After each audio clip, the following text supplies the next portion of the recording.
Open Your Eyes is brought to you by the Belize Bank. Our country, your bank.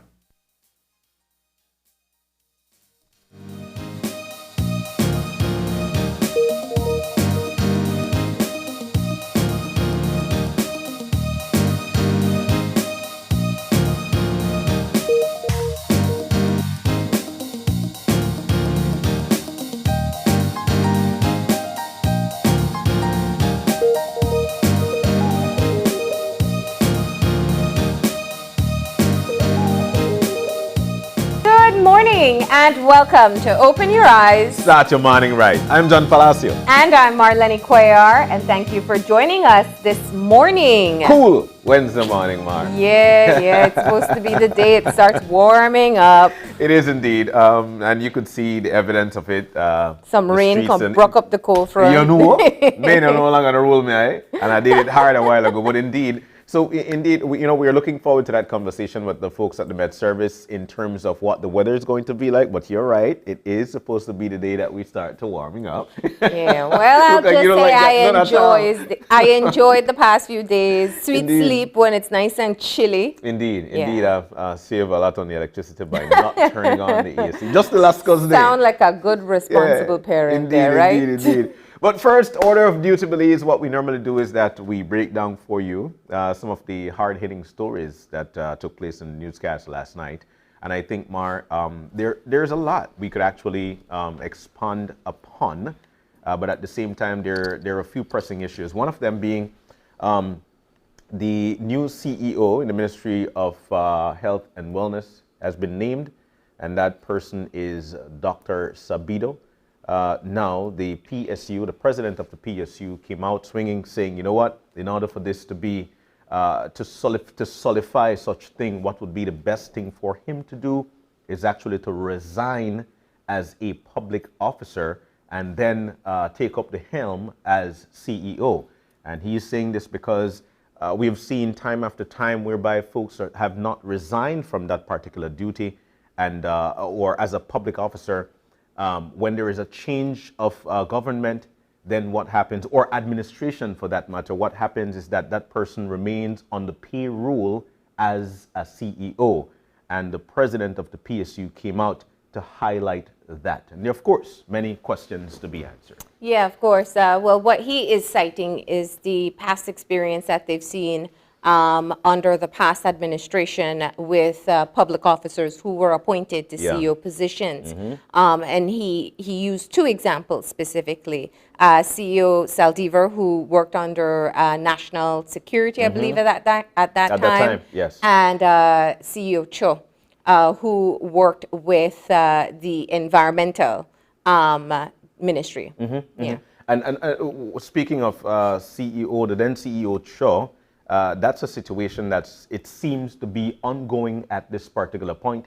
The president of PSU saying that at this point, while the administration has been changed, he has been removed as the CEO, but he still, it is alleged that he still enjoy the sweets of the CEO with respect to his finances, or not his finances, but the salary that is being received by him at this particular point. Well, and this is what the PSU president said in the interview yesterday. Of course, we have to look into it deeper. Just to correct, it was the Ministry of Forestry. But what the PSU president, Dean Flowers, is saying at this time is that they want to know what is the official employment situation of Dr. Julio Sabido, who is currently a public officer in the Ministry of Health, and whether or not he has resigned, when he'll resign before he takes up the CEO appointment. Interesting. Very, very interesting. Yeah. But, there are a lot of questions there, Mar, as to what must be done in order for somebody to move up. What should you resign from, or what should you have? So there are so many things that must be spoken about. And I'm sure that a little later on today, we'll be getting those answers and, of course, providing that to you via our social media networks and, of course, the 6 o'clock news report. Yeah. Of course, then yesterday we saw the first interview with former Minister of Health, Minister Shabat. Yeah. I listened to that interview indeed, and he's saying what he's, at this particular point, what he's trying to do is to learn the ministry, so as to progress further in terms of making sure that everybody benefits from the work that will be carried out by his new ministry. One of the things that he mentioned, of course, later on we'll be having a lengthy discussion on this, is the fact that he was not consulted with respect to the change of portfolios. So that's something that must be, that of course folks would want to know what is the current situation or as to why it played out like that. Yeah, yeah. Well, I mean, I think he said something very telling. He said he was surprised, but it's not unexpected. It's not unexpected. Yeah. He did say that. And he was very clear that he supports now Minister of Health, Kevin Bernard.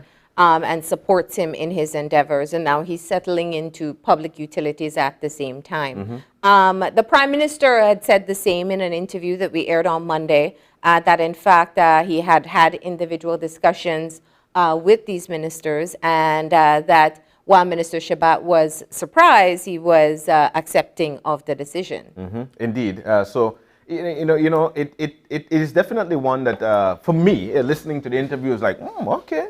So you're surprised at the particular point, but at the same time, you're trying to learn the ministry. Look, once you're being placed into something new, then what you must do at that particular point is to learn, the different ways and of course how to carry out the task, so as for everyone to benefit from that. But like we mentioned, Mara, it is something that we'll be diving into eventually. Yeah, well, we do have the Prime Minister joining us this morning, so we'll be able to get some more background information on that. But what I think, though, is it's interesting, I think, that Minister Shabat was surprised. I think the conversation had been for a while publicly about concerns at the Ministry of Health, specifically with the struggle to be able to solidify the post or get someone to commit to the post of CEO. And also the still empty positions of the 3 directors, which now replace the 1 director of health services. So these concerns were becoming louder and louder over time. And the opposition had in fact called for a change. They're still not satisfied with Minister Kevin Bernard. But of course, that's the role of the opposition as well. Indeed, playing their role as the opposition to say, hey, know. But speaking of the new Minister of Health and Wellness, Kevin Bernard, yesterday we did interviews with him as well yesterday, and one of the things that came out of that is well-loved Dr. Marvin Manzanero. And he was saying that, we didn't put anything forth to him or solidified anything, but we also told him, hey, these are the things that are on the table at this particular point. That's so much so that he went out on a limb, Marlin, to make mention that, we want to work along with him. Yeah. We would love to see him in one of these areas, because he's well loved by the country, and it is something that he loves to do, to serve. Absolutely. When we interviewed Dr. Manzanero? No, Minister Bernard on Monday, it was interesting when he shared that tidbit of information, because being able to invite Dr. Manzanero to a sit down and to, I think he said on the show, he wants to keep him in the ministry. He believes that he should have a role within the ministry. Now, what that role will be, it can't be Director of Health Services, because that post no longer exists. But he has said, this is what the minister said, the new minister said, that he does want to keep Dr. Marvin Manzanero in the ministry. Well. Now, will Dr. Manzanero accept what has been offered? How will the rest of the cabinet feel about that? Because very clearly, we'd heard from the past Minister of Health and the Prime Minister himself that they felt that Manzanero needed to go. It's definitely a conversation that will be coming up, because for the most part, he's well loved by the public, especially after keeping this country at a calm in a time where, like we said in the newscast, it seems to have been a storm. Well, not necessarily seem, but it was in terms of the pandemic. Yeah. Well, I mean, there have been different phases in the pandemic. And I think that early phase, John, if we go back to 2020 and the level of fear and anxiety we all felt, because it was the novel coronavirus. It was new. Yes, we knew nothing about it. We didn't know what it would do to the body. We didn't know how to treat it. We didn't know who would be severely affected. all of these things we have more information about. We have vaccinations available, and so it's a different phase that we're in now. Yeah. But speaking of which, this phase though, yesterday there were 1,200 new cases. New cases, Marlene. But interesting to Can know. I just say one thing though? Sure. That does not capture the amount of people who have recently or who have COVID-19 at this moment. It does because not. there are so many people that I hear from on a daily basis who choose not to get tested and just accept that they have COVID, and well, they say they're going to stay home. And that's exactly the case. And I could vouch for that, for the fact that my family caught the coronavirus. And for me and my wife, we tested positive. Yeah. But I was sure that my children as well had it. They had symptoms, mild, very mild symptoms. But this is the situation across many households as we speak, Marlene. So if we're seeing 1,200 new cases yesterday, new confirmed cases yesterday, what are the odds it's not double or triple? So these are the things that we really need to take into consideration. One of the things that came out of yesterday's review, though, Marlene, is the fact that there are only one person in the ICU. Yes. Only one person in the ICU. And this is saying that there is definitely a different play in with respect to how this variant or this virus is going. Yeah. The numbers are clear. 1,248, 578 new recoveries, zero deaths, but there's one person in the ICU. 17 hospitalizations at this point. Yeah.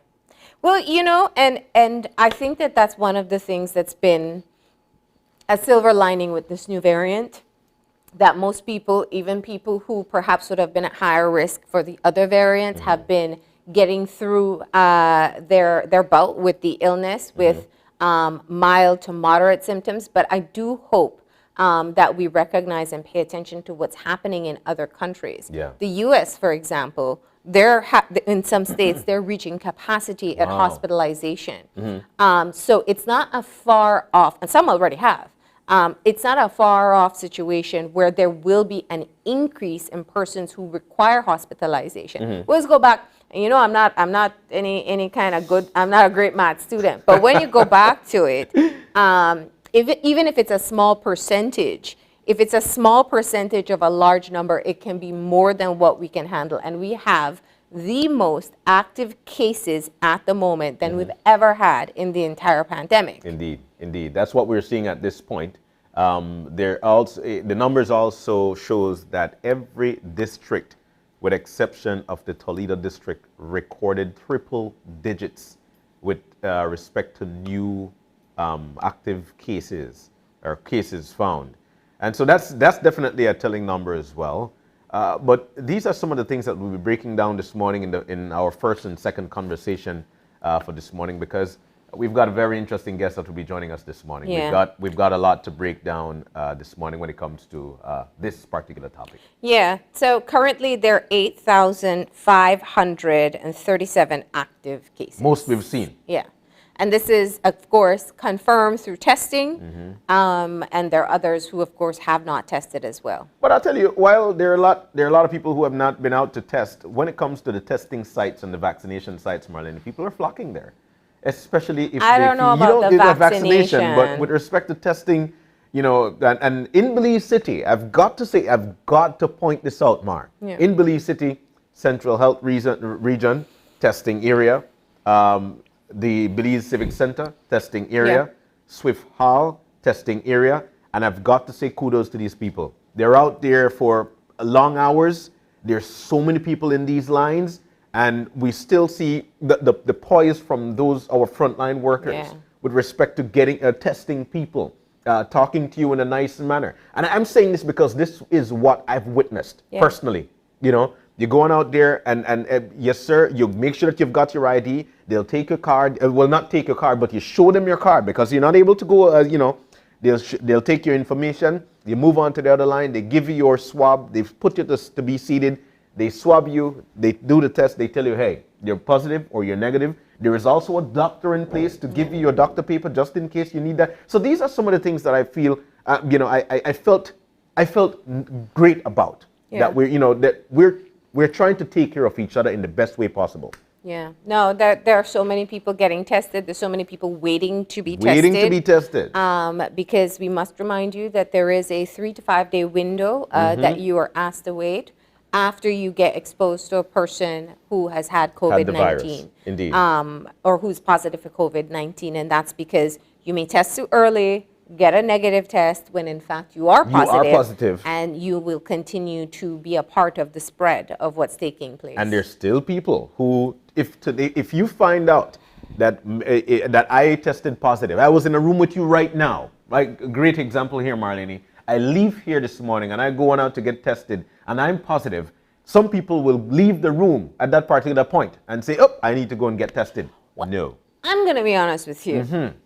I have been in that situation quite a few times. And it is very difficult, that sit and wait 3 day period. One, you automatically feel like you have every symptom, even though you don't. Oh my God. And just it's such a long time to wait. So I've been guilty of testing too early, but I still isolate and then wait 3 days to test again. Indeed. So, but it is, and I think what's good about it is that people are going out to check when they don't feel well.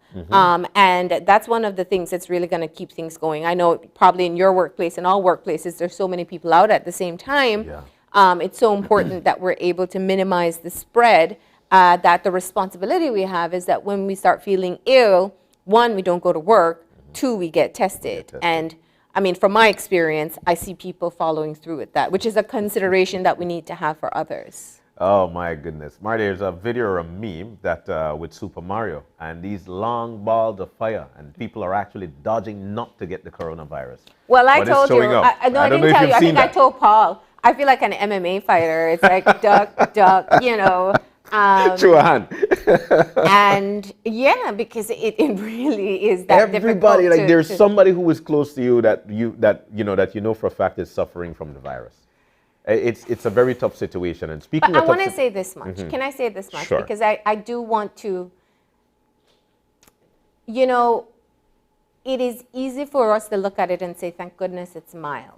But we still have deaths reported. Yeah, we have. We still have families who are losing their loved ones. Yeah. So while I'm joking about it, I've also experienced the same situation with a COVID loss. So I think that it's just important that we're able to say, yes, we're in a good situation where luckily people are surviving and not getting severe illness. Yeah. But you never know who you will put in contact, who you'll come in contact with, who it may spread to, or how it will affect them. It still is a relatively unknown situation. Yeah. And so we can't be reckless about it. We may joke because it really does feel difficult to avoid it. Yeah. But in consideration of people who are mourning the loss of a loved one, or have been mourning a loss of a loved one, or have a sick parent or family member right now, we understand it can still have severe impacts. And that's the part that we can't forget. Mentally for me, Mar, and I know that there's one more topic that we want to touch, but time is dwindling. But mentally for me is the fact that we've sat here ever since the onset of the pandemic speaking about it. Yeah. And never thought that, I knew that a time would come, but never thought at that particular time, oh God, I got it. Yeah. But the fact that we had so many conversations about it was something that actually that displeased me for a while, because we were talking about it and asking for people to be very cautious. Then there we go. Yeah. I got it. And it's just, I found out somebody got it yesterday. Nobody around them has symptoms. And so you may have it and be asymptomatic and pass it on to others. Wow. So it can happen where you don't intentionally go out to do it, but where you do know that you're symptomatic, or you do know that you're positive, or you've been exposed, then be extra careful. Very, very. Yeah. Finally, Marlin Vanson. Yeah. Marlin she's a darling. She is such a cool person. And at this particular point, seeing her now being diagnosed with MS, or multiple sclerosis, is something that, I sit next to her at work, next to her sister-in-law, and we talk about it. And it provides a damper to me for the fact that you never know what today is going to be like for you. She has always been very active. And at this particular point, knowing that performing was a part of her earning her income, it really hits me hard. Yeah. Yesterday we did a story with it, and that was a great story by Dwayne. And listening to Dr. Sosa explaining about what multiple sclerosis is, Yeah. it's a daunting situation there.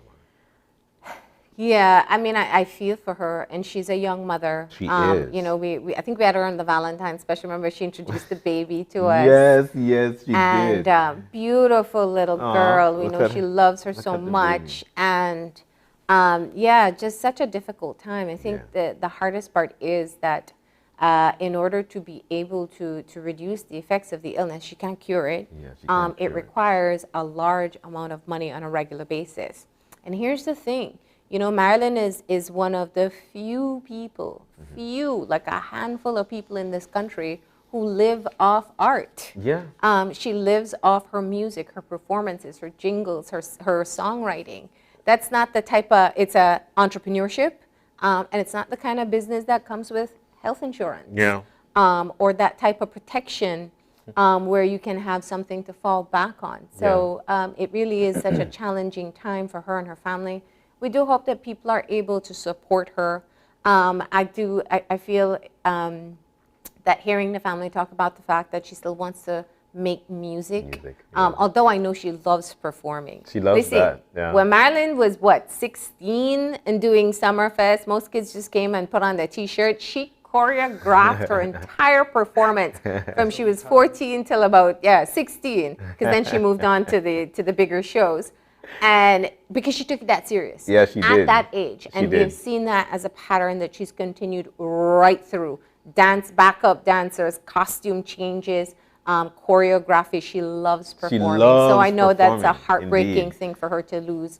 But she hasn't lost her creativity, and she doesn't plan to stop singing. And I hope that when they're able to figure out a solution on how to keep the medication, keep access to the medication, that she's able to continue and sing about even this as well. The good news coming out of that is that and I'm glad to hear this, that the medication is much more cheaper within the region.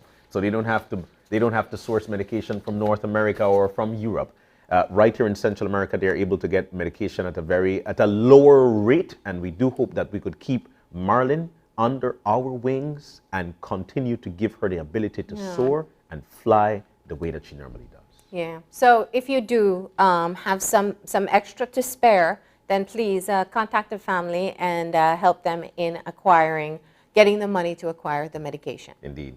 It is that time of the morning. It's time to move on with the eye opener. All right, and our eye opener for today goes like this.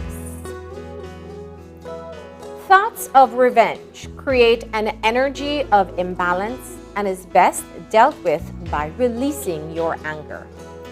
There can be times when we get so angry with someone that we find ourselves imagining ways to seek revenge for the hurt they've caused us.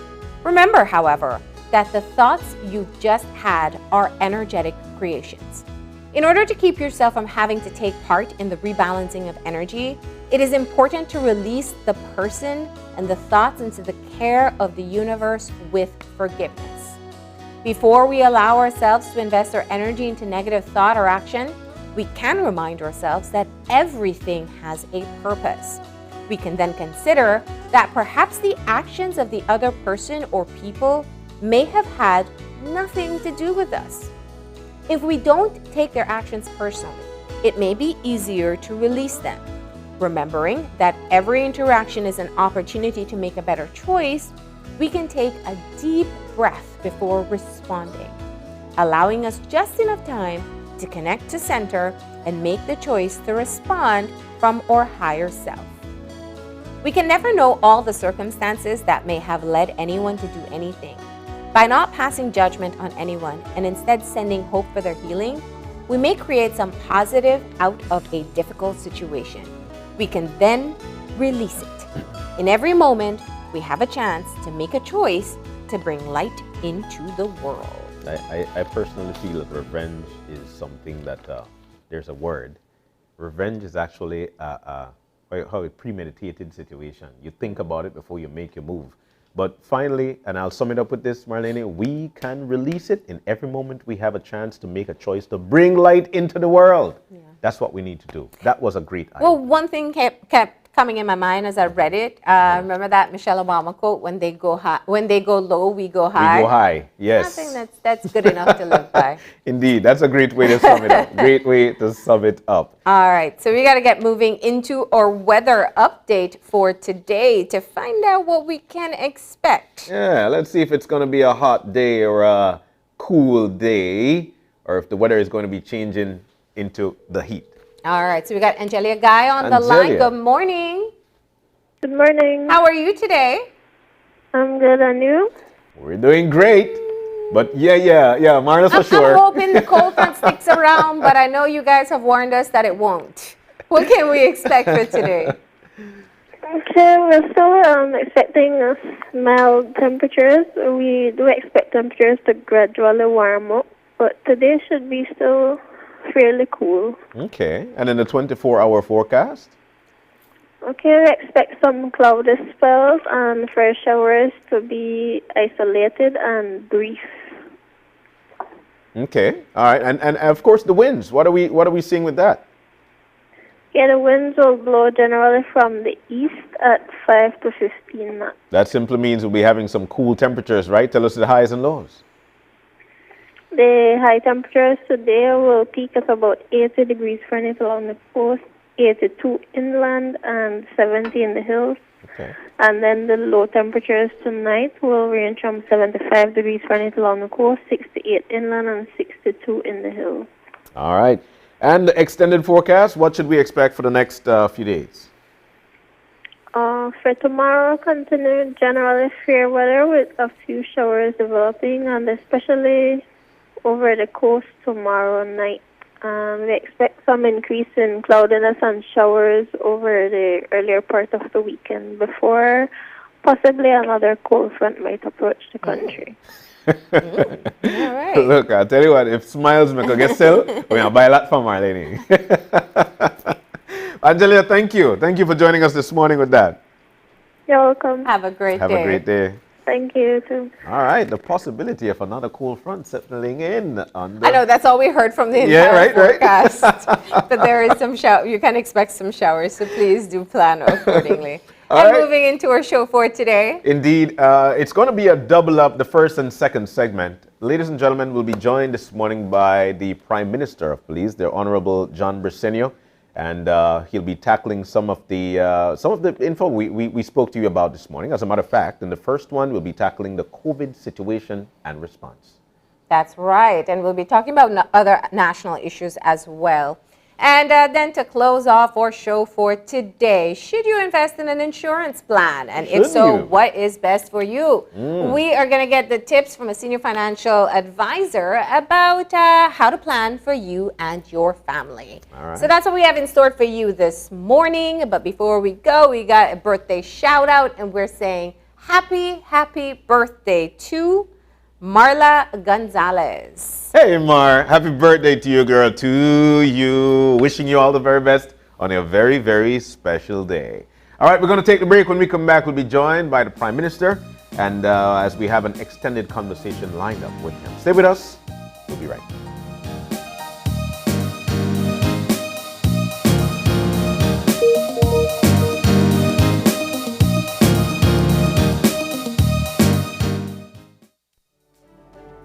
We have been a partner with Smart for over 10 plus years. We have a full Smart plan we use as our major driver for our business. We have a service that rolls over in that if you call one and it is busy, it rolls over to the next line. So once you call us, you can get us at any time. Before we got this Smart service, we were paying upwards of nearly $2,000 in phone bills. Since we've had our Smart service, we pay an average about $600. So we've had tremendous saving, more than 50%. For the businesses, if you want to save money, switch to Smart because it is far more cost effective and the service is excellent. Smart continues to be innovative in bringing new technology and meaningful savings during these challenging times to businesses across Belize. Sign up for our VoIP technology or broadband packages and save more.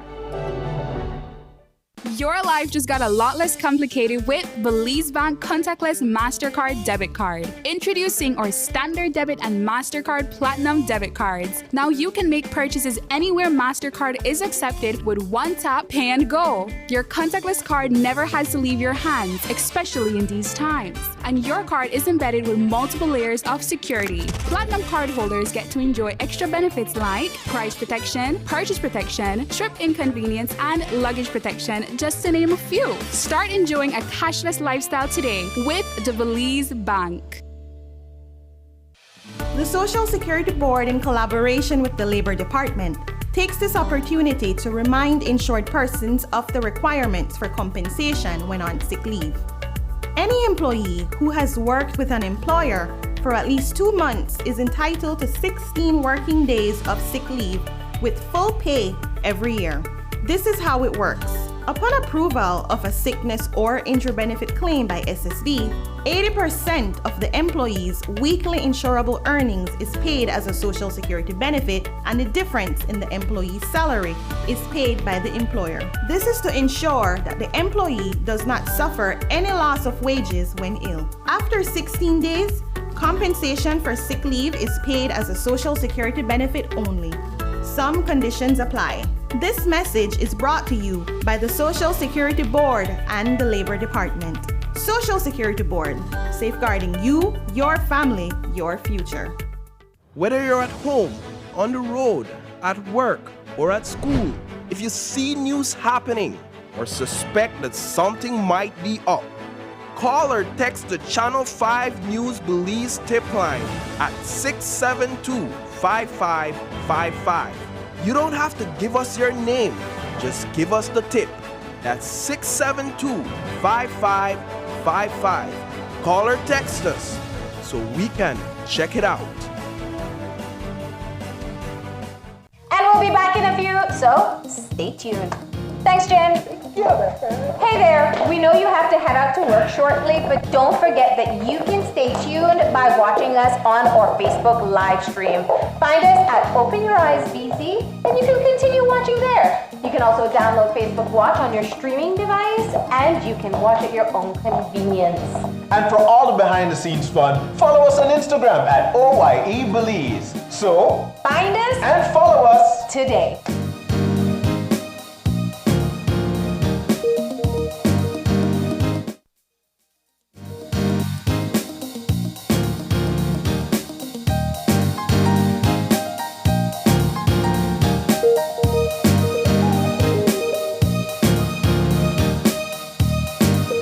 And welcome back. We're moving now into our first segment for the morning. And of course, like we mentioned to you upon introduction this morning, that we would have been joined by our Prime Minister, the Prime Minister of Belize, the Honorable John Briceño, who is in with us. Good morning, sir. Good morning, John and Marlin. Good morning. And first of all, let me start by saying Happy New Year. Yes. Happy New Year. Happy New Year. Actually, it's my first show for the year. Yes. So, and a good place to start and open your eyes. So thank you so much, and I'm wishing you all and your staff and all Belizeans the very best in 2022. The past 2 years have been very challenging. Yeah. And 2022 will have its challenges, but I believe it's going to be better. So. Yeah. Indeed. First order of duty, Mr. Prime Minister, like we had mentioned upon Extra, about the current situation in our country with respect to COVID-19. We're seeing record numbers at this particular point, but we're seeing less people in the ICUs. What are your thoughts at this particular point with respect to the pandemic and how we are dealing with it, but at the same time, we're seeing these rise in numbers?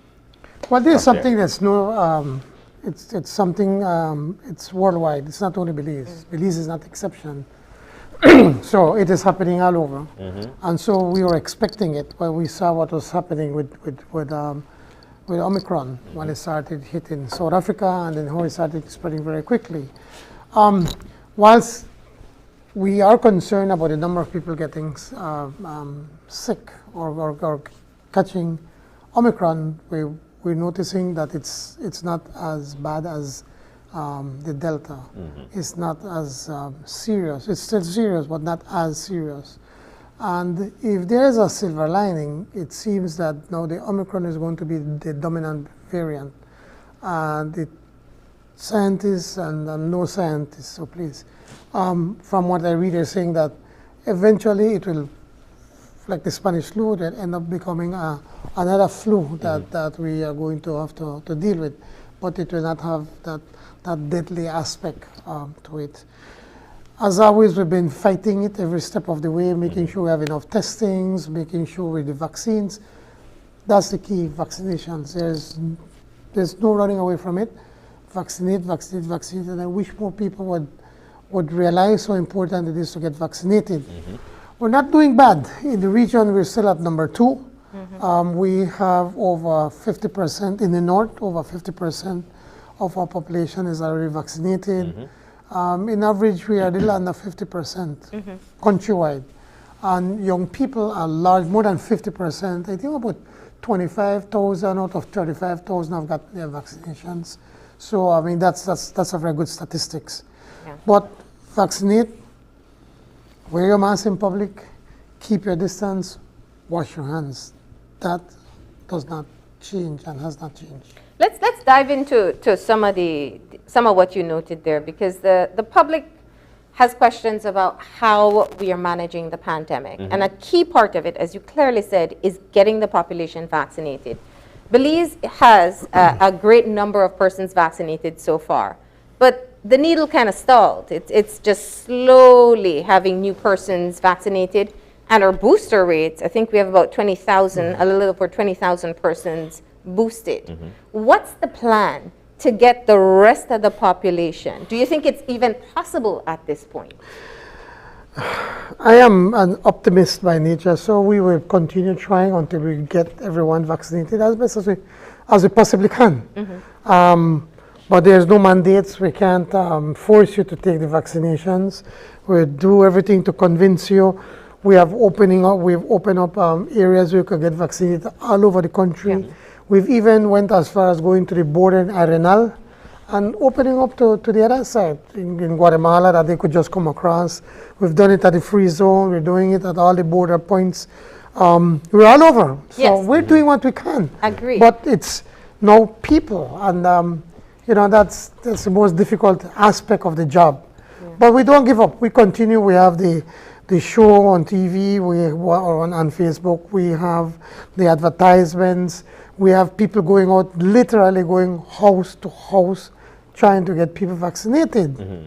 ¿Qué más? Well, I mean, that's the question I was going to ask you. So if the strategy has worked to get a little less than 50% fully vaccinated, the remainder not willing to come out or not accepting, will there be a change in strategy? Are there thoughts about how to be able to access this population that's hesitant? Well, we're trying as best as we can, Marlin. I mean, you can't fault the government for not trying. We have been trying. The media has been helpful.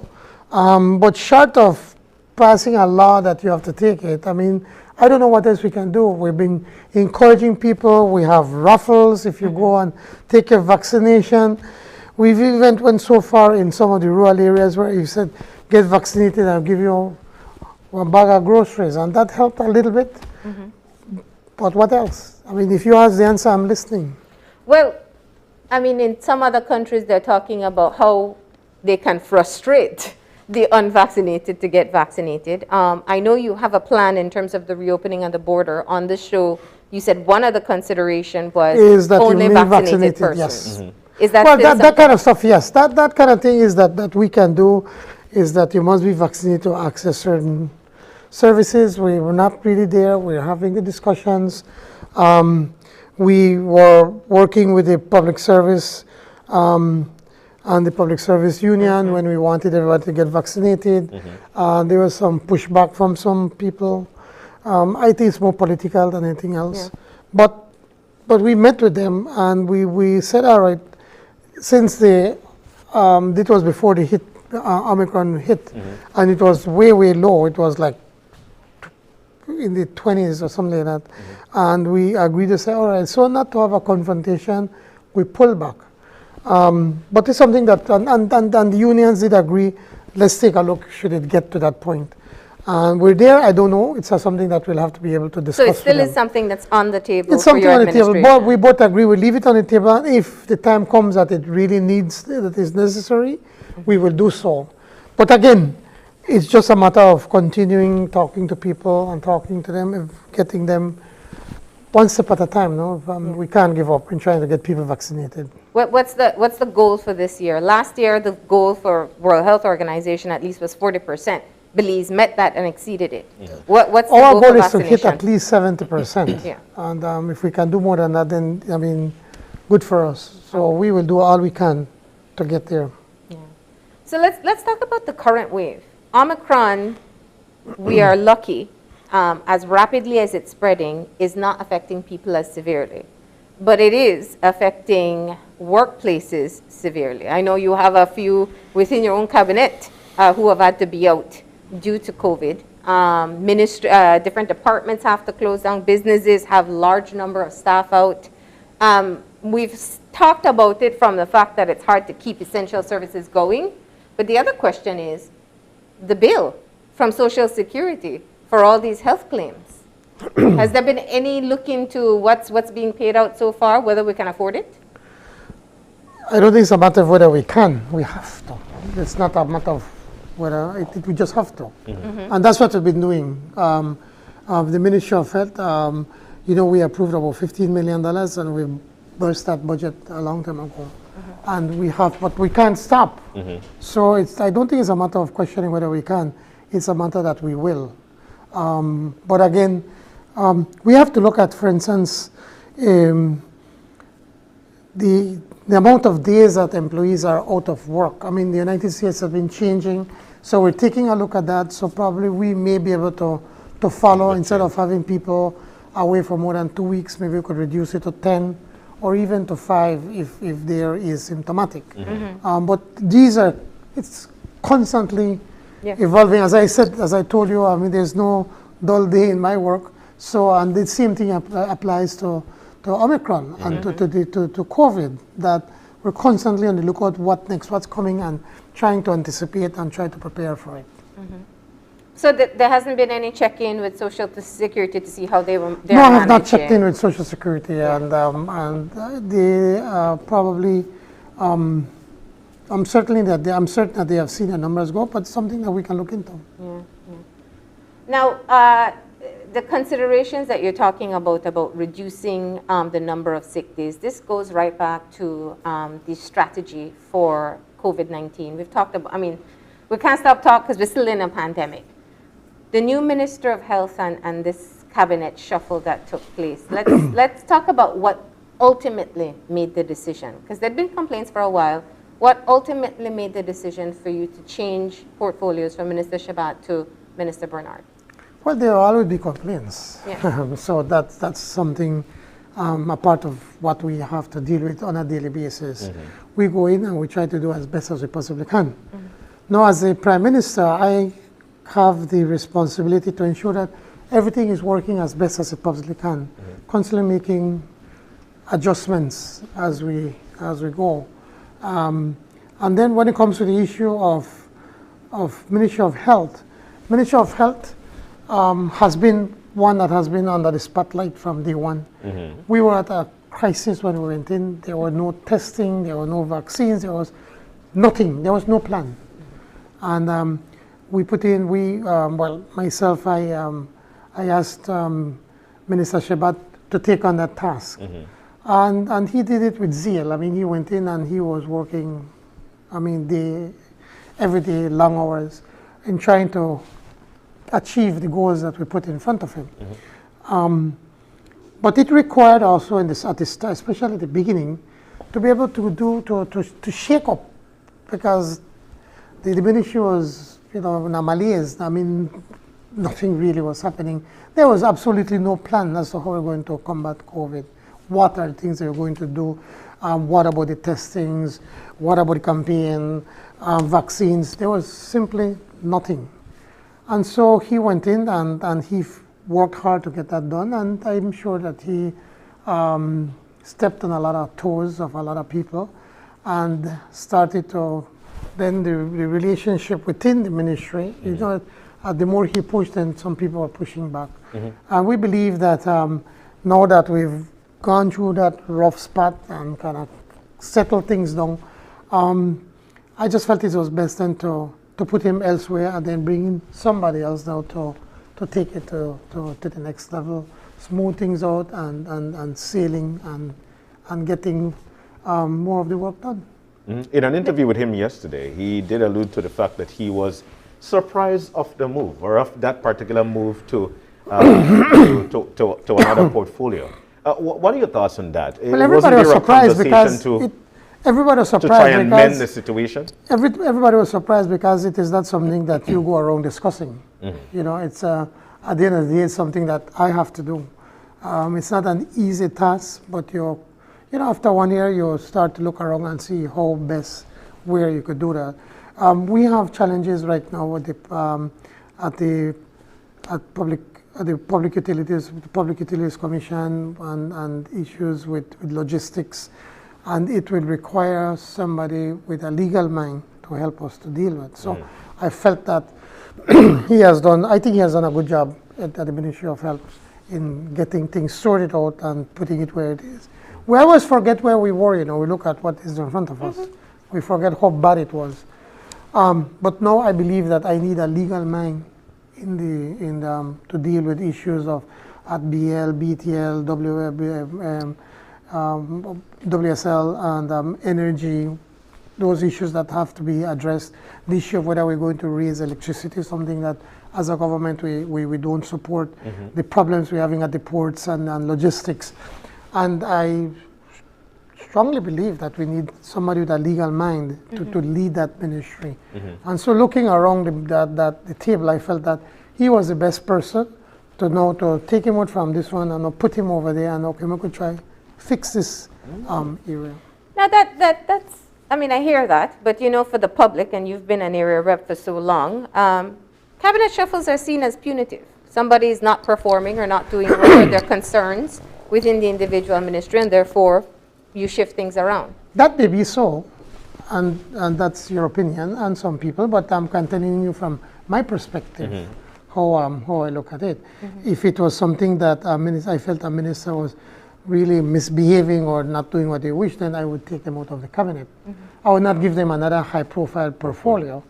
And public utilities is a high-profile portfolio. You know, are responsible indirectly for BTL, BEL, WASA, and looking at the energy needs of this country. I mean, so there's a lot to do in that ministry and a lot of responsibility. The loudest concern up until the point of the change in portfolio has been the inability to be able to secure a CEO, and also that the 3 director posts newly created under your administration have not been filled. In fact, Minister Bernard says that the paperwork is still with, I believe it's a FinSec, for the 3 director posts, and they haven't shortlisted or started the interview process. Is that Minister Shabat's fault? Is it the situation we should be in the highest number of active cases? There are no directors. We now have a CEO and a new minister. Is that the ideal scenario to battle a pandemic? I think what you need to look at is the work that is getting done. Is the work getting done? Yes, it is. Do we have a plan? Yes, we do. Do we have the supplies? Yes, we do. Do we have the vaccines? Yes, we do. So the work is getting done. It's not about titles. Now, mind you, I agree that we have to fill in these posts. And the public service, I mean, it's for want of a better word, it's one animal. It's difficult to deal with. My brother always said, Jaime, you know, because he helps me, you know, trying to get things done within the government. And he said, like, John, he said, everything takes long. And it's frustrating because both him and I, we come from the private sector, and you guys from the private sector, you got to get things done now. But the public service it's another one, it's another issue. But what's important though is that if we started the process, I know we're pushing to get that done, and I believe within the next few weeks that's going to be done. I think already Minister Bernard, the work started with Minister Shabat in starting to identify these people. So these people are being identified, and we believe shortly we'll be able to fill in all of those posts. He has been working from day one. Well, it's an application process. I've seen the announcements and people have to apply for the job. They have to meet the qualification. It'll be a public service post. So it does take some time. But the question then is, who is guiding the decision making if there is no director of hospital services, director of public health or international health? Because we do have people within the ministry. We have doctors, we have technicians that have been there for so long, and who knows, maybe some of these very same people that are in there will probably get these positions. So we have the technical people, we have the expertise, but yes, we do need to put the people at the head to be able to lead, and I'm not going to argue about that. But the important thing is that the work did not stop. The work has been moving. Prime Minister, I'm sure you know that Minister Bernard has met with Dr. Manzanero, the former Director of Health Services. Were you aware that this meeting was being scheduled? Yes, and how do you feel about his comment that he wants Dr. Manzanero to work with him in the ministry? Well, people may not know this, but the offer that Minister Bernard gave Dr. Manzanero is an offer that we made way back. And I don't want to really go down into all of that, but I do believe that that Manzanero does have some skills that we can use. But I do remain steadfast in my belief that whilst he was the director of was it the DHS, Health Services at that time, he did not get the work done, and that does not change. But we can use his skills in another area within the ministry. Within the service. So the PSU, because you did mention the PSU a while ago, the PSU president came out yesterday in interviews for the news saying that there are so many things at the helm, which of course chosen already is a CEO, the new CEO in the Ministry of Health. And at the same time, you're saying that person must resign from public service before he is able to take up the seat as CEO in that ministry. What are your thoughts on this? And what do you think the process should be? As I said, the public service is a special animal by itself. And I don't mean it in a negative way, so I don't want anybody to misquote me. They have their own set of rules, and I think some of the rules are archaic. They're old. We need to modernize the public service.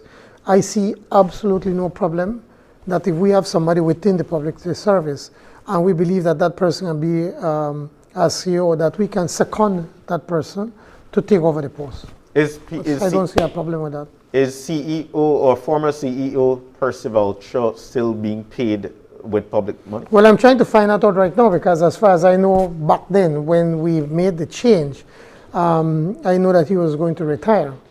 So I just asked Stuart Leslie last night, and he said what he thought that he had retired. So I have to find out. And again, Percival Cho, I think he's a good guy. I mean, I think he's a very talented person. But when the new minister came in, he felt that he wanted a different person to lead, and that's normal in every organization. How would you assess at this time your administration's current handling of the pandemic? Given the changes at the Ministry of Health, the concerns the public has brought forward. If you compare us to the region, I think we're one of the best. And I'm not trying to be boastful. What are the markers that you use? I'm sorry? What are the markers that you use? Well, first of all, that we've managed to hold on the spread with Delta. I know that a new one come now. We're working, and if you look at the numbers, the technical people are saying that we've reached a peak. So it's looking like starting to come down. That we managed to be able to get an active campaign for people to understand of the social distancing and the wearing your mask and washing your hands. That we have enough testing to do, active, aggressive testing all over the country. We're not thinking about the cost, but about human lives. That we managed to get the vaccinations when the previous government only put a down payment of 10% on, I think it was 100,000 vaccines for 50,000 Belizeans. We have enough vaccinations for every single person over the age of 12. So go ahead. I mean, we have the numbers. We have over 50% of our population. I said, Pao said 40%. We are over 50%. And we're continuing to push. I mean, we're pushing as best as we possibly can to try to get people vaccinated. Will we see any new regulations put in place? And you know the curfew has been an issue for most believers. Yes, yes. But I think that we want to remove eventually curfew more sooner than later. But we just want to hold on a little bit more for the Omicron to kind of peter off or to burn out like a forest fire. Then that we can be able to ease up some more on those. But it helped. How do you say that it helped? If we are still seeing yesterday the it could have been largest number of new cases ever. 1,200. Okay, it could have been worse. Remember, way back before, under the previous government, they were predicting that we were going to have at least 5,000 people that would have lost their lives. That was the prediction. And under our management and during our time, we've had a little over 600. 600 too much, but still nowhere close to what the technical people and the scientists were predicting that was going to happen in Belize. And that did not happen by accident. It happened simply because we literally rolled up our sleeves and started working from day one and stopped thinking about the money. I mean, you can't think about money when you're dealing. It doesn't mean that we want to splurge, but it means that we have to get what we need to be able to save people's lives and to protect them.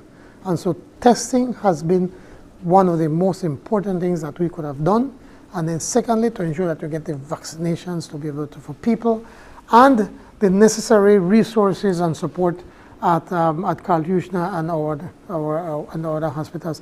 Do they have enough? Of course not. Can they get more? Do they need to get more? Of course they do. And we're doing our best to be able to do that. Let's jump in on testing. Why hasn't the government approved the importation of at-home tests?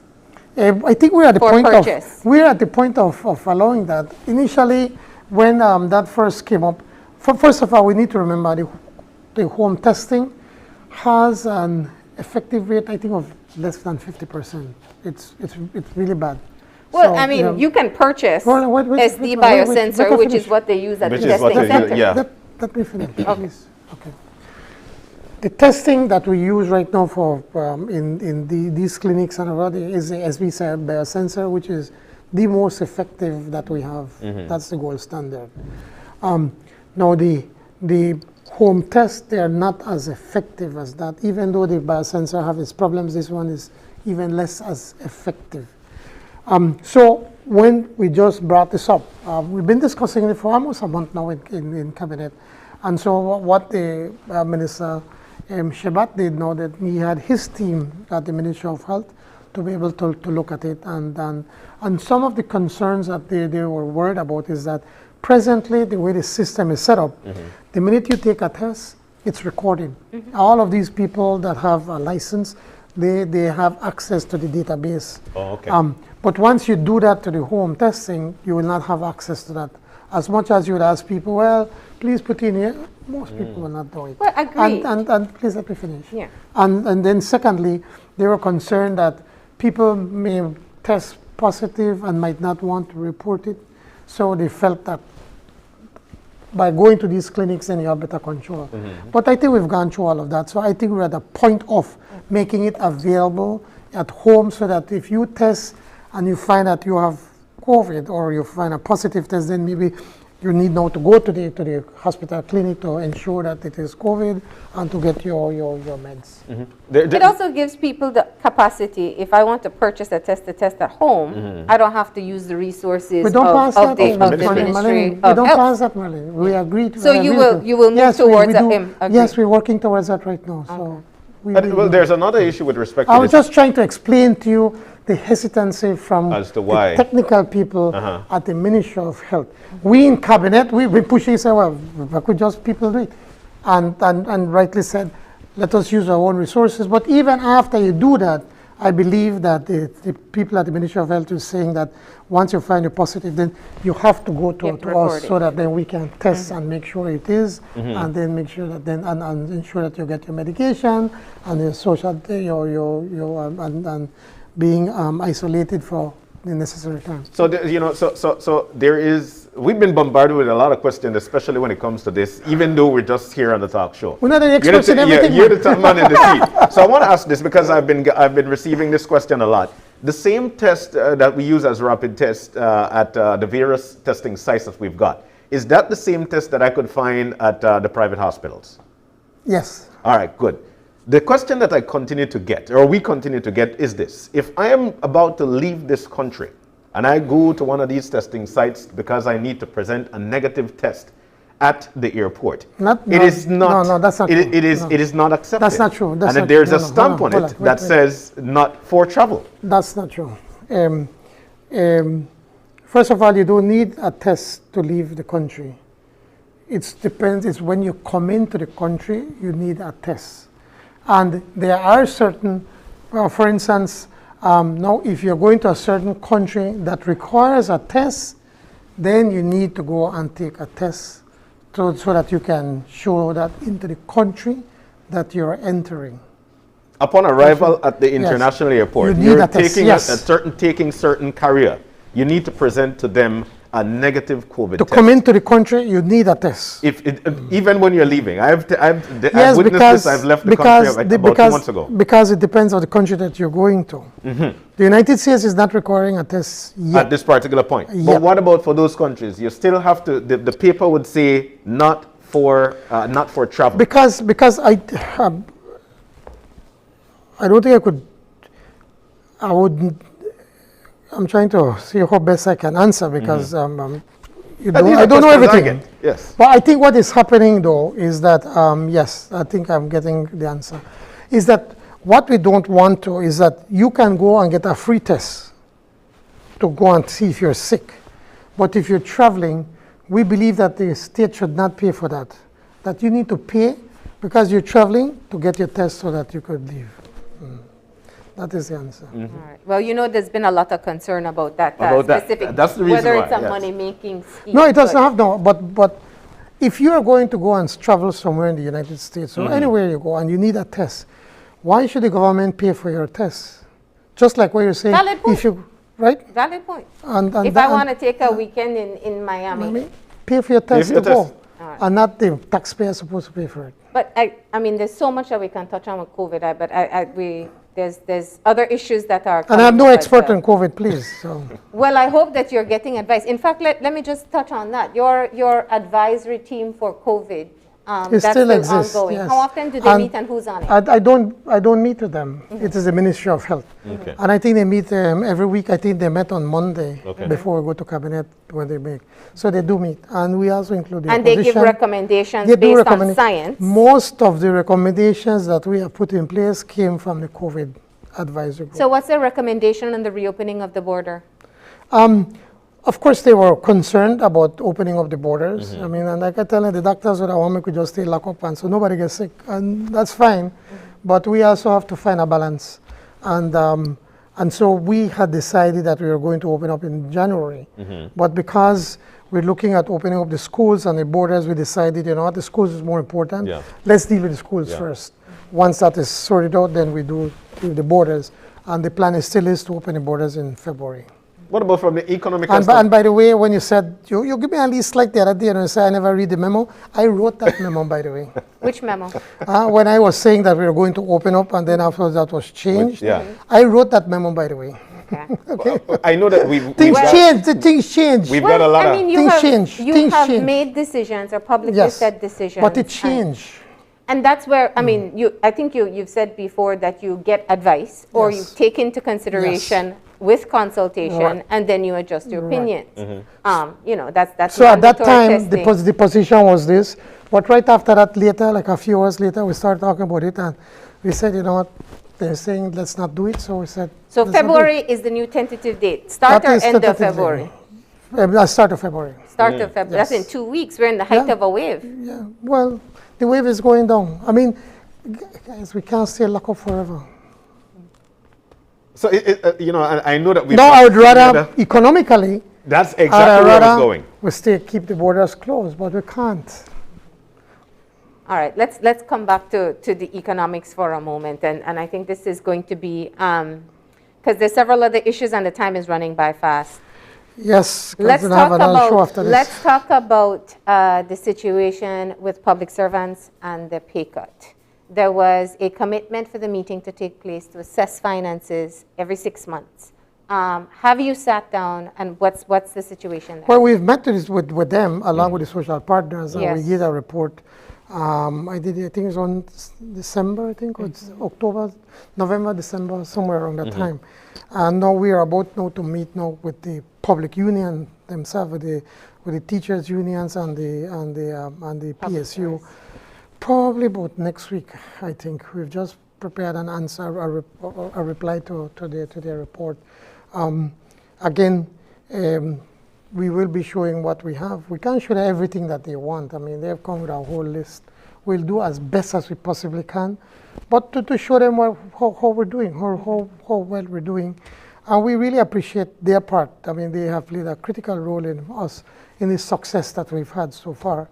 And we want to keep them as part of our partners. I don't know if public servants and teachers right now see themselves as a critical role. And this is an assumption I'm making. They've suffered a 10% pay cut, and it has been in a time where the prices of just about everything in the country is going up. About 5% in inflation, 10% less salary. People are struggling.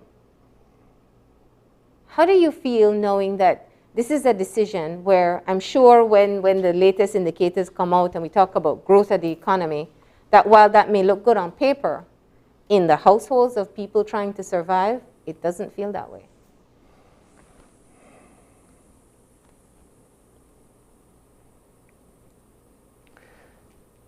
We have to remember where we were, where we're coming from. We're at a time when we got into government, when we were at a point of having a devaluation.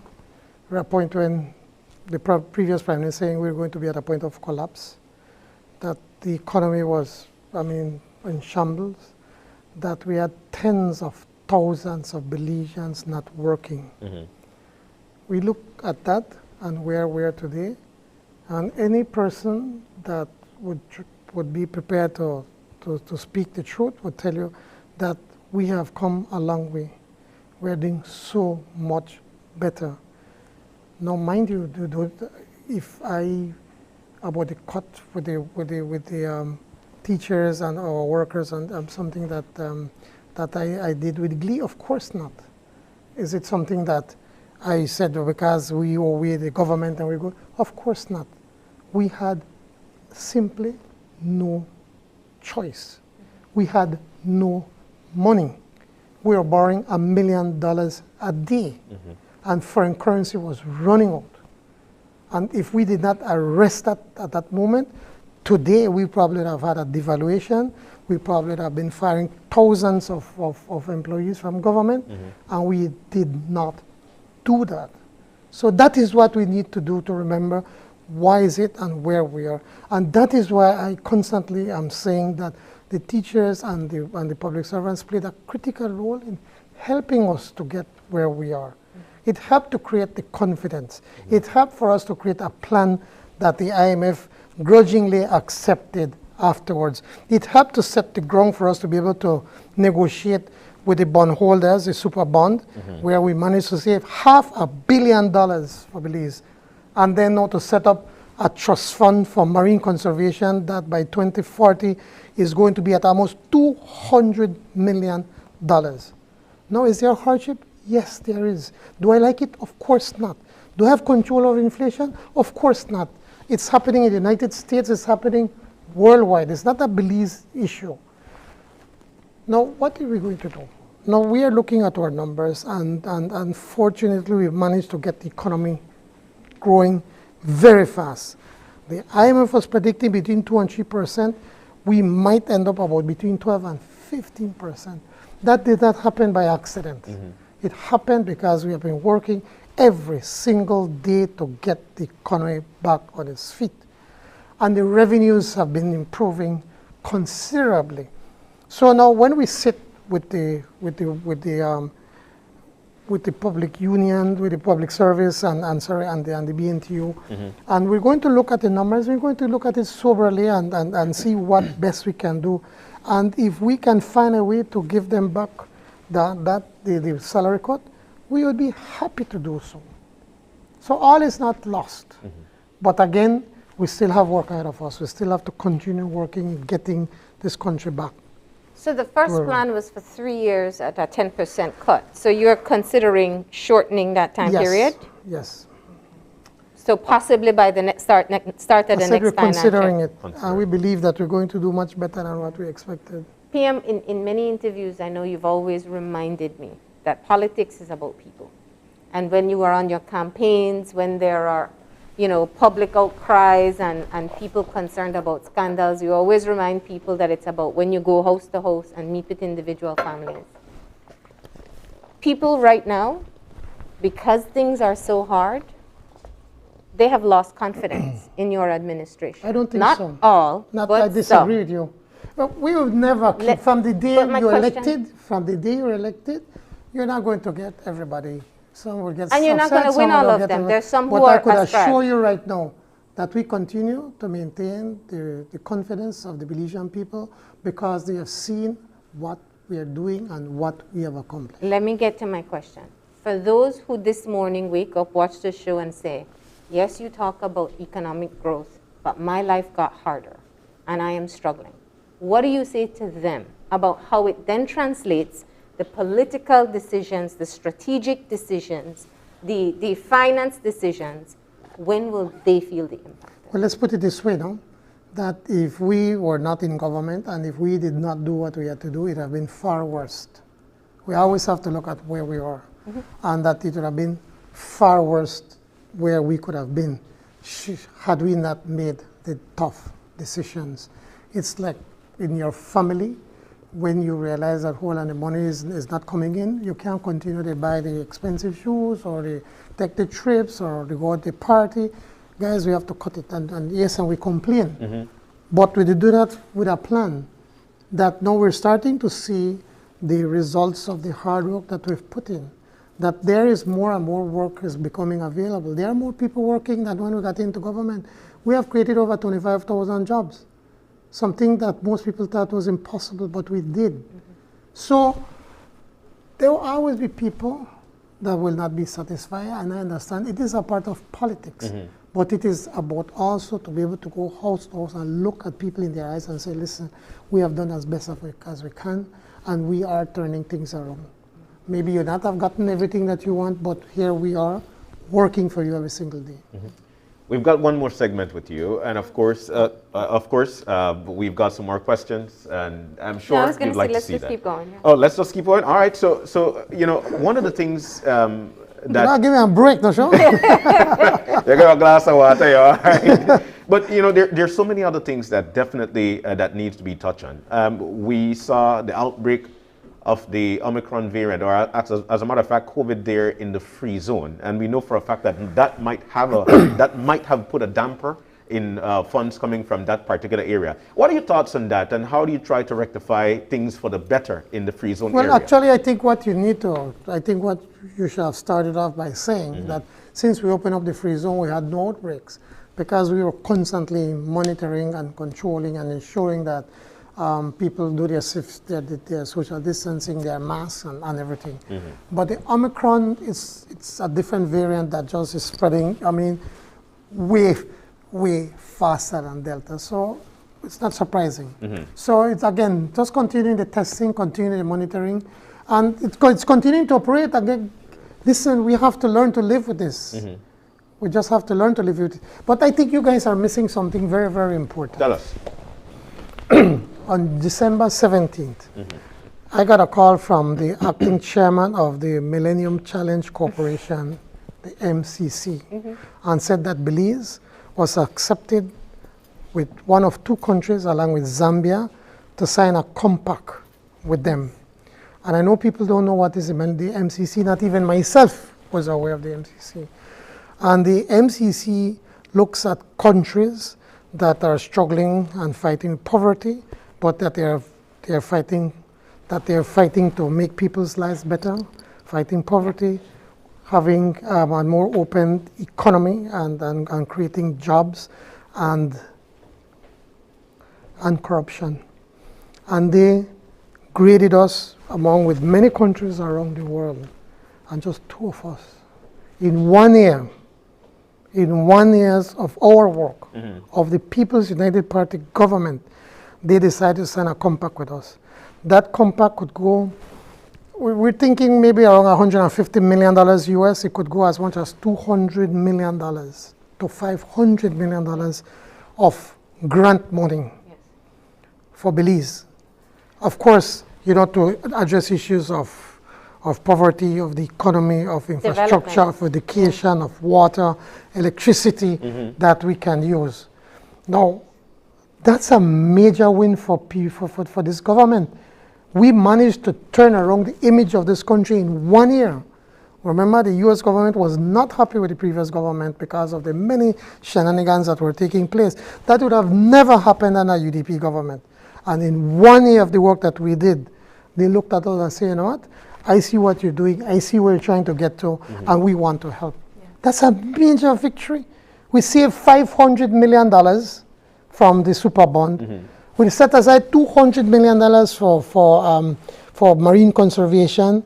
And now here we are now, the US government through the Millennium Challenge Corporation, the MCC, are saying, okay, we're prepared to help with probably between $300 and $400 million Belize dollars of free money for the next 5 years. Grant money. Well, it was a question that I wanted to get at, so because I didn't hear you say congratulations for the hard work that you're doing. Well, this is your job. So, no, it's more than doing your job. That's going beyond to ensure that you do the right things and to point out the very fact that we're saying, how can I look in people's eyes as to the work we're doing?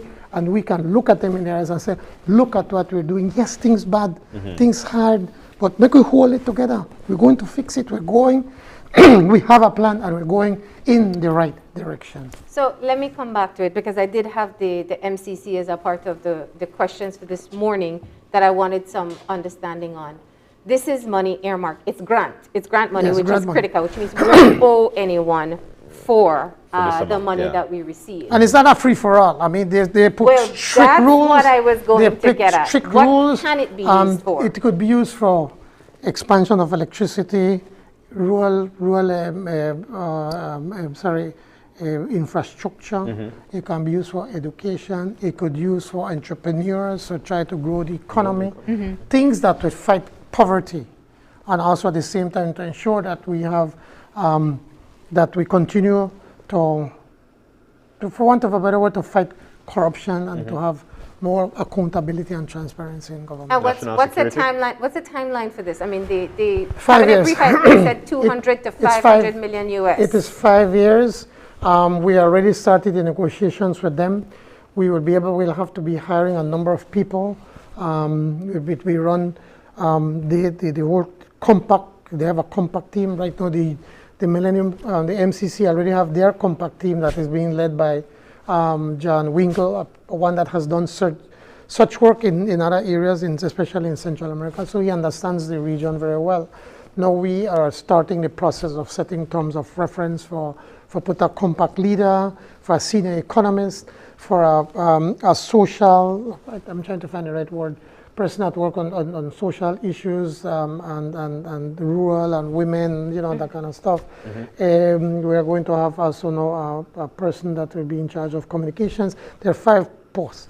And now we will be starting to come up with our plan. They have looked at Plan Belize, so a lot of what is in Plan Belize is going to be incorporated into that work. And they're saying that it will take about 2 years of planning for us then to start to get the actual funding. To access the grant. The actual funding, the grant will be coming in probably by the end of December of 2023.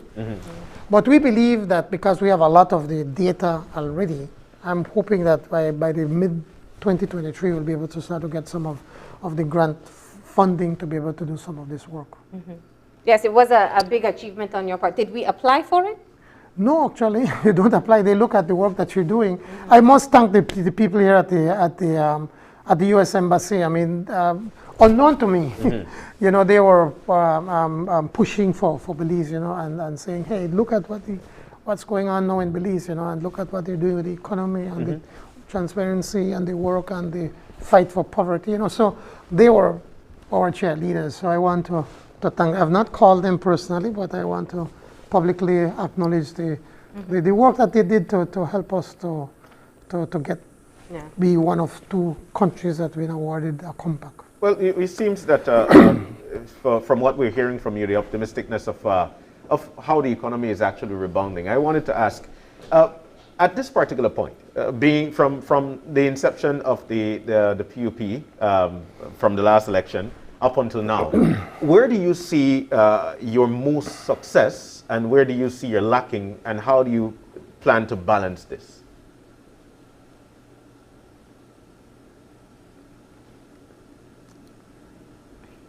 The biggest success certainly has been with issues of the economy. And it's that simply because that is something that was in your face. That's something that could not have waited another day in trying to see how best we could meet the challenges that are in front of us. And so I think that is where we had the biggest success. The biggest challenge we have is the issue of inflation, something that we have absolutely no control of. That prices continue to go up and has a direct impact on the lives of people. So we have put a small team between my ministry, the central bank, and also the Ministry of Agriculture, and for them to start to look at the issue of price gouging. We don't have price controls in Belize, or there are just a few that there's some price control. Price control is something of the past. But we want to find a way how we can do some more monitoring and include the public to help us to monitor some of these prices. And wherever we see that there's price gouging, that we can try to find a way how we can act on it. So that is, I believe, is where the biggest challenge. The issues of crimes, of course, continues to be a challenge, but that's not something that can be addressed in 1 week, 1 year, or even a year. It's a generational thing. So we just have to continue to work with them. We have already started the free education pilot project in the south side of Belize City, so that where we have some of the biggest challenges or social challenges that we're going heading and trying to start to address some of that. And I know my other colleagues say, well, we also have poverty in the other areas, and yes, we do. But Belize south side is a small area where we're so concentrated and creating so much problems that I think we need to address that, or else it's going to burst out and start to affect the rest of the country. One way you can have an effect on the price increases that people are facing. What is, sorry? One way that you can be able to reduce the cost of goods is looking at the fuel tax, something that you've committed to closely monitoring, so it would not get to a point where it makes life more difficult for everyone, for people who are moving and people who transport goods. Yes, that has not changed, the position, but we also have to look at the reality in front of us right now, that we had to get our house in order, financial house in order. And every 10 cents that we cut in the price of fuel on the taxes, we lose $3 million. Now, if I were to reduce by 10 cents, you look at me and say, you did joke? You know, you look for take off a whole dollar. I mean, so if you take off 10%, 10 cents, and then lose $3 million, it's not worth it. Because Belizeans are going to say, you're taking me for a joke if you want to be, yet we're going to lose $3 million. So we have to continue to, our position on that has not changed. And again, the prices has gone up, not because we've raised the taxes, it's because the acquisition cost has gone up.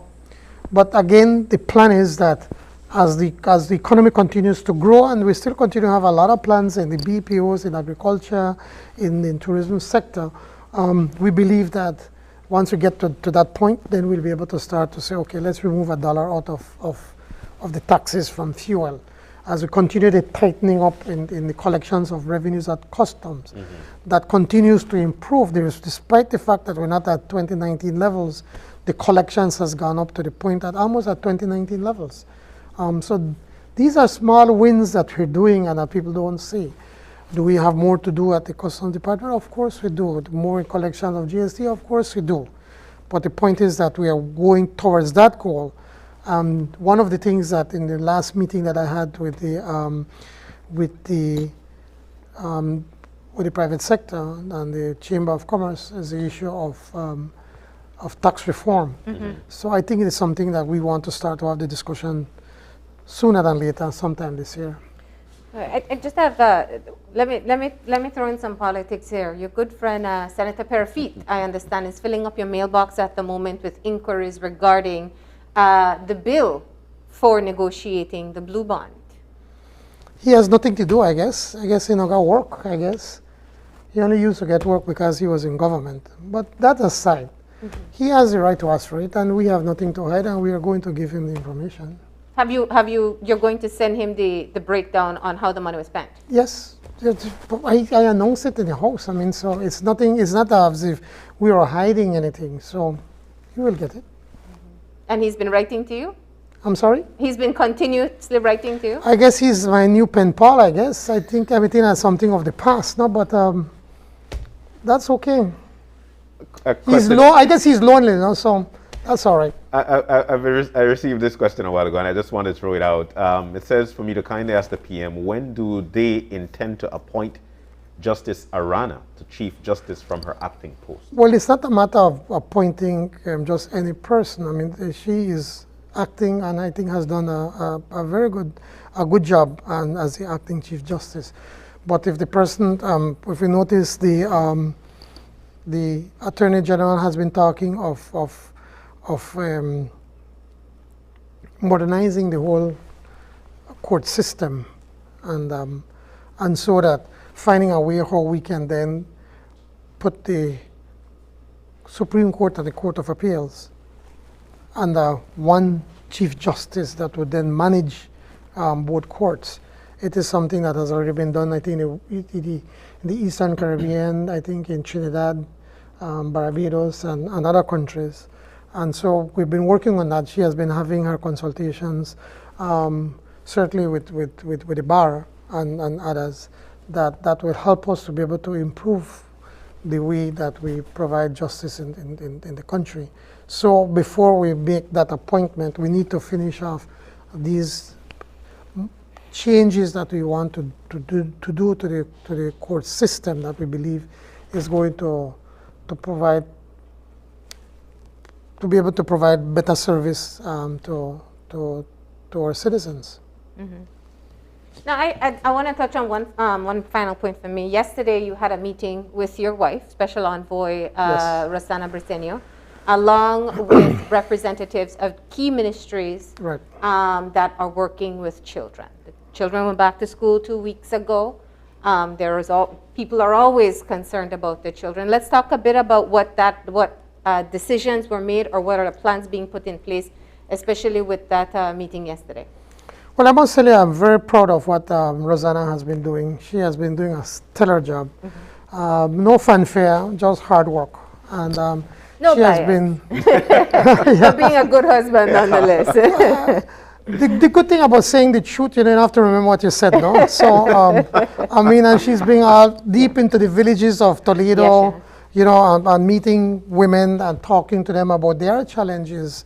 And so what she has done is that she has met with some of the line ministries that she deals with before this meeting.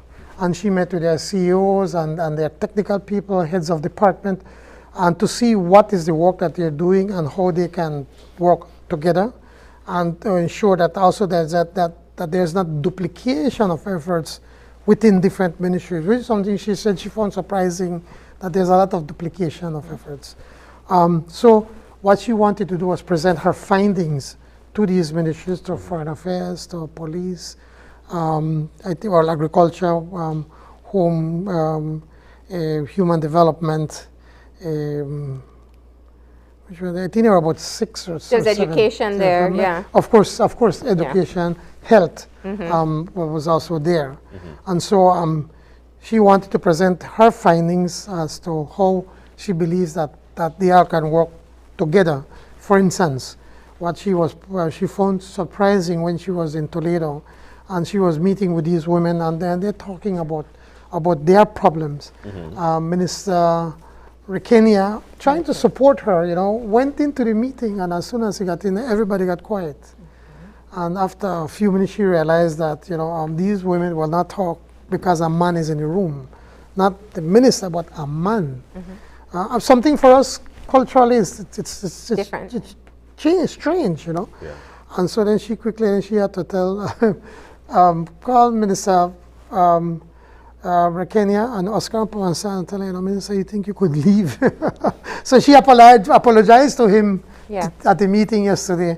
And so once they left, the women started talking, and the problems they face with abuse at home, the police, not responding to them, and education, the challenges that they have. She has also been now put in charge of NARCI within the Ministry of Education, where she now is directly responsible with the technical people in that's her passion. In improving. That's her passion for so long. So in working with children with special needs. So it's a full-time job, and she honestly, she's been really doing a lot of good work. And like I say, it's not about no fanfare. It's about just getting the work every single day. Her passion is children, her passion is education, and her passion is becoming about women and their rights, and and how wanting to ensure, like one of the things, she has worked with the former Minister of Health in trying to provide mental health for I think for about 20, that Carl Houston, I think about either 20 or 30, she raised some funds and spoke to a group of counselors to give like a 50% discount. And so, they had sessions, so many of these to help them. So she's been working with them. So she's been doing a lot of work, and I'm really proud of Rosanna, of the work that she does. Finally, for me, one of the things that you alluded to earlier is the creation of jobs. You said since you guys got in, somewhere around 25,000 jobs have been created. Is there anything on the horizon with respect to foreign investment into our country so people are able to actually have more jobs? We saw the cement company there on the George Price Highway, and various other pieces that are actually coming in. Anything else on the horizon for folks? But most of the jobs are being created because of the foreign investment in the country. The foreign investment now has gone up, just shut up. And not the MSMEs? Yeah, I'm sorry? And not the MSMEs? And SMEs, yeah, we have a lot of that. I mean, you know what I found exciting actually? I went to a pop-up in Orange Walk. Nice. And a lot of young people. My son was there also, Johnny. And when I started talking to them, all of them are selling online. I spoke to this young lady. She's a student at Gillen, and she's selling clothes and little things. And I said, how did you? He said, well, about 3 months ago, I just come with this idea, and now I started selling. Young people are selling online. I mean, it's incredible. There are a lot of young entrepreneurs. Serial entrepreneurs. Johnny sells skincare products. He loves skincare products. And then he said, and he started selling it online, started on Facebook. I mean, and it's incredible what these young people are doing. And to me, that is exciting, and that is what we need to try to do. We're doing it through Beltrade, through the DFC, trying to find funding to be able to help our young entrepreneurs. But any successful country has a very strong middle class. And that is what we have to do, ensure that you can move that threshold of passing that $2,000 mark, that you can earn more than $2,000 a month. And that's what we're pushing at. And that has to be done through entrepreneurship, through jobs, having more and more people own their own business, and it has to be a cultural shift. For too long, all we want to do is to get a job. From when I came home from school, I never thought about getting a job. I was fortunate my father, they had a business. But then right after that, I worked with them for 6 months, and then I started working on my own, my brother and I. And so we've been very successful, and want others to have that kind of success and that kind of drive and that exciting, you know, when you come up with this idea and you started pushing and working day and night. I mean, I stopped playing football because I had to, we opened a business in Belize City. Yeah. My last football game was here in Belize City at MCC against Bowen and Bowen. I was the goalkeeper. I was working. I did not exercise. I did not practice for almost a month. And I went to play, and then I found myself in the goal as a goalkeeper. I'm thinking what to do. Should I run out and try to grab this ball? Should I jump? And when that game finished, I told my friends, you know, guys, this is it. I don't have the time, and it's time to work. But I find that exciting. I find it gratifying, you know, to put an idea to work. And to me, that's what I see about young people. Yeah. I see now young people now because of the influence they have at the internet and seeing what's being done abroad. Yeah. We growing up, I mean, we used to get a one Time magazine that was about 6 months old. You know, we're excited to read that. Yeah. But these guys get it instantly. Yeah. Yeah. So I'm excited about the future of this country, with especially the young people. But we continue to attract investments into this country. People are starting to see, investors are seeing that they have a government that's serious about investments, serious about the economy, serious about creating opportunities. And they're coming, and they're coming, and we're having, I mean, just Friday we had the groundbreaking of the Marriott in San Pedro, and then we have many more that are doing, and the BPOs, you know, and investments in agriculture, investment in energy. So I'm quite excited and hopeful. Still challenges, but I'm very excited. I'm very, very optimistic about the future. We're in the last quarter. I just want to bring it back to business for a moment. Last financial That quarter. was part of the business, right? Yes, I know. But you'll be presenting a new budget in a few months. So that means all the budget presentations are taking place. What do you, what does it look like at this point? Will you be, let me just leave it there. What does it look like at this point? Well, I have not seen it yet because we have the technical people that are starting to put, you know, it's a long process that starts it from October. It's more Chris that is working on that. But certainly we were looking at continuing to push education, health, the issues of the economy, trying to create more jobs and infrastructure.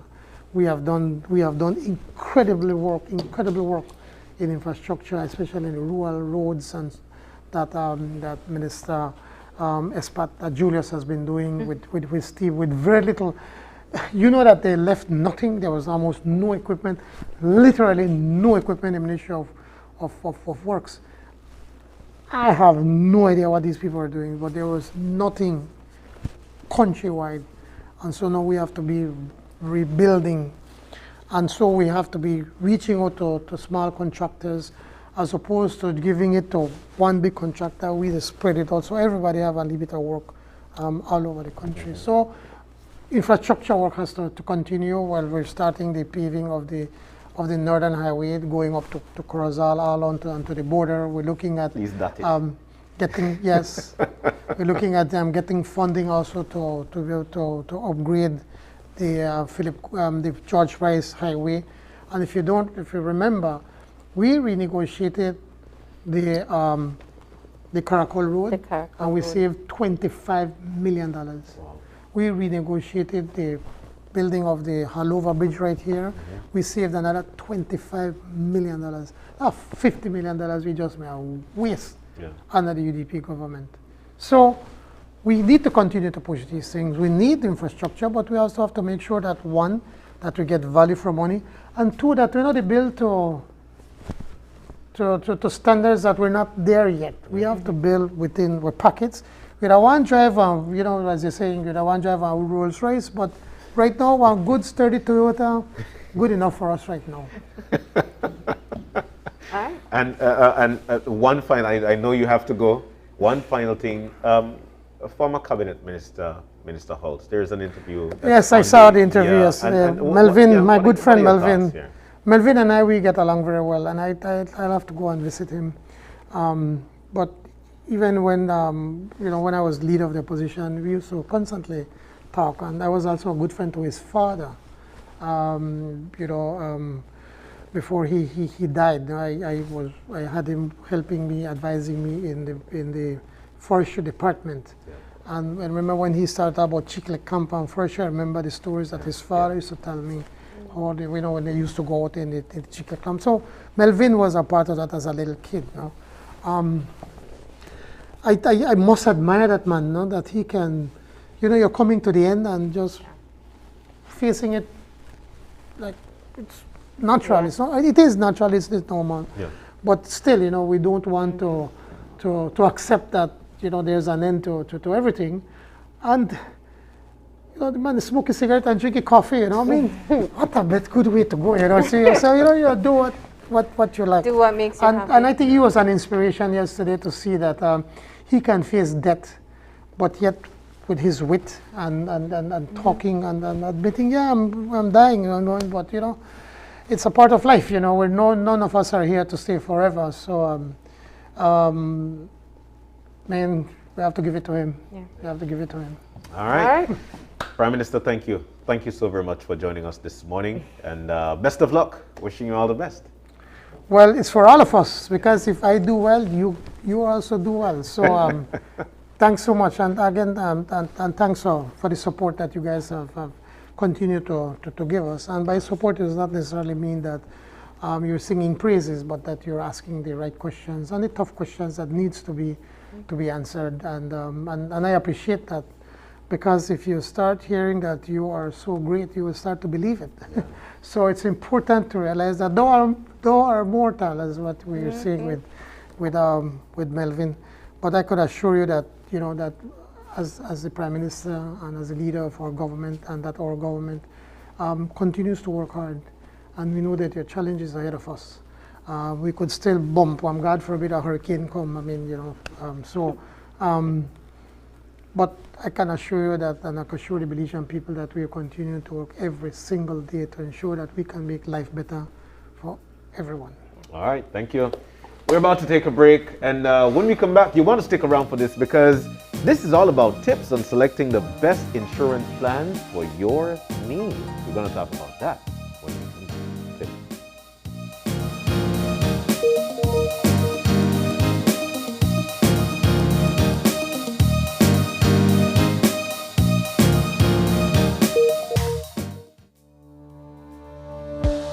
Working off-site doesn't mean you have to be off your game. Studies have shown that simply adding a keyboard and mouse to your laptop increases productivity by 26%. Add a monitor and you'll be 35% more productive. At Fulltech Systems, we have what you need to enhance your remote work or e-learning experience. With devices such as headsets, video conferencing monitors, webcams, keyboards, mice, docking stations, all with the brands you trust. Keep connected with collaboration tools like Microsoft 365 Suite and Kaspersky, and perform efficiently no matter where you are. Fulltech Systems, your technology center, where you'll come for the price, but stay for the service.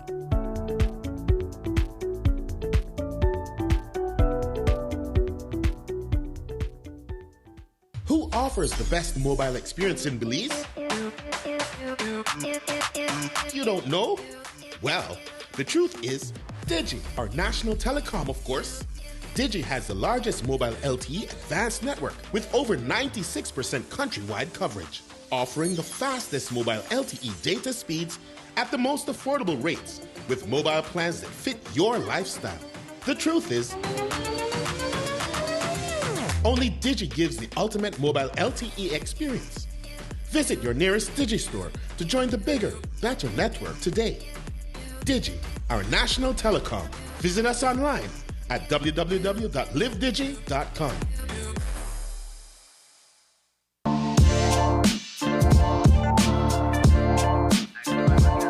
Connecting people.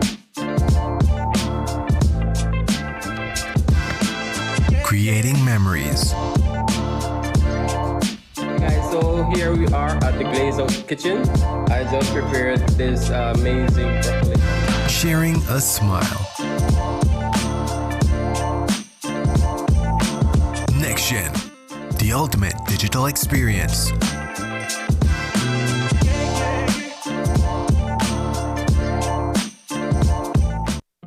It's almost lunchtime and Alice is getting hungry and forgot to bring cash. She remembers that eCash now has a geolocation feature in which she can easily view the eCash merchants near her, especially restaurants. Her co-workers also ask her to order food for them. Chicken chow mein, please, and a Coke. The merchant sends her the payment link. She taps confirm, and within a few minutes, her food is delivered. Alice then views her transaction history and taps on the transaction recently made. Then taps the split the bill button where she selects the unevenly option and moves the bar to the desired amount per person. The request is then sent to her friends. Her colleagues accept the request and are ready to enjoy their meals. Geolocation and splitting the bill via eCash make Alice's life a whole lot easier. When something is good and you can save, that makes it even better. Like this guy, he buys Flex bundles using his promo credit. No worries when his primary credit is finished. He gets talk, text, and data for free. Or her, she calls her family internationally with her promo credit. And with data packages so affordable, she even does video calls. Smart continues to offer great deals and affordable promotions. As a small business owner, she saves when she uses her promo credit to call the other guys. All Smart customers enjoy more triple days and knowing they can use their promo credit, which just lasts longer. Smart, bringing people together.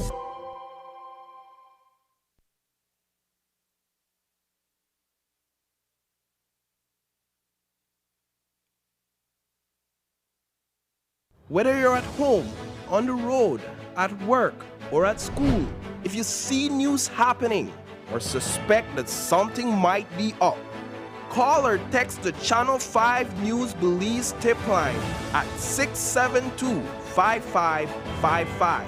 You don't have to give us your name, just give us the tip. That's 672-5555. Call or text us so we can check it out.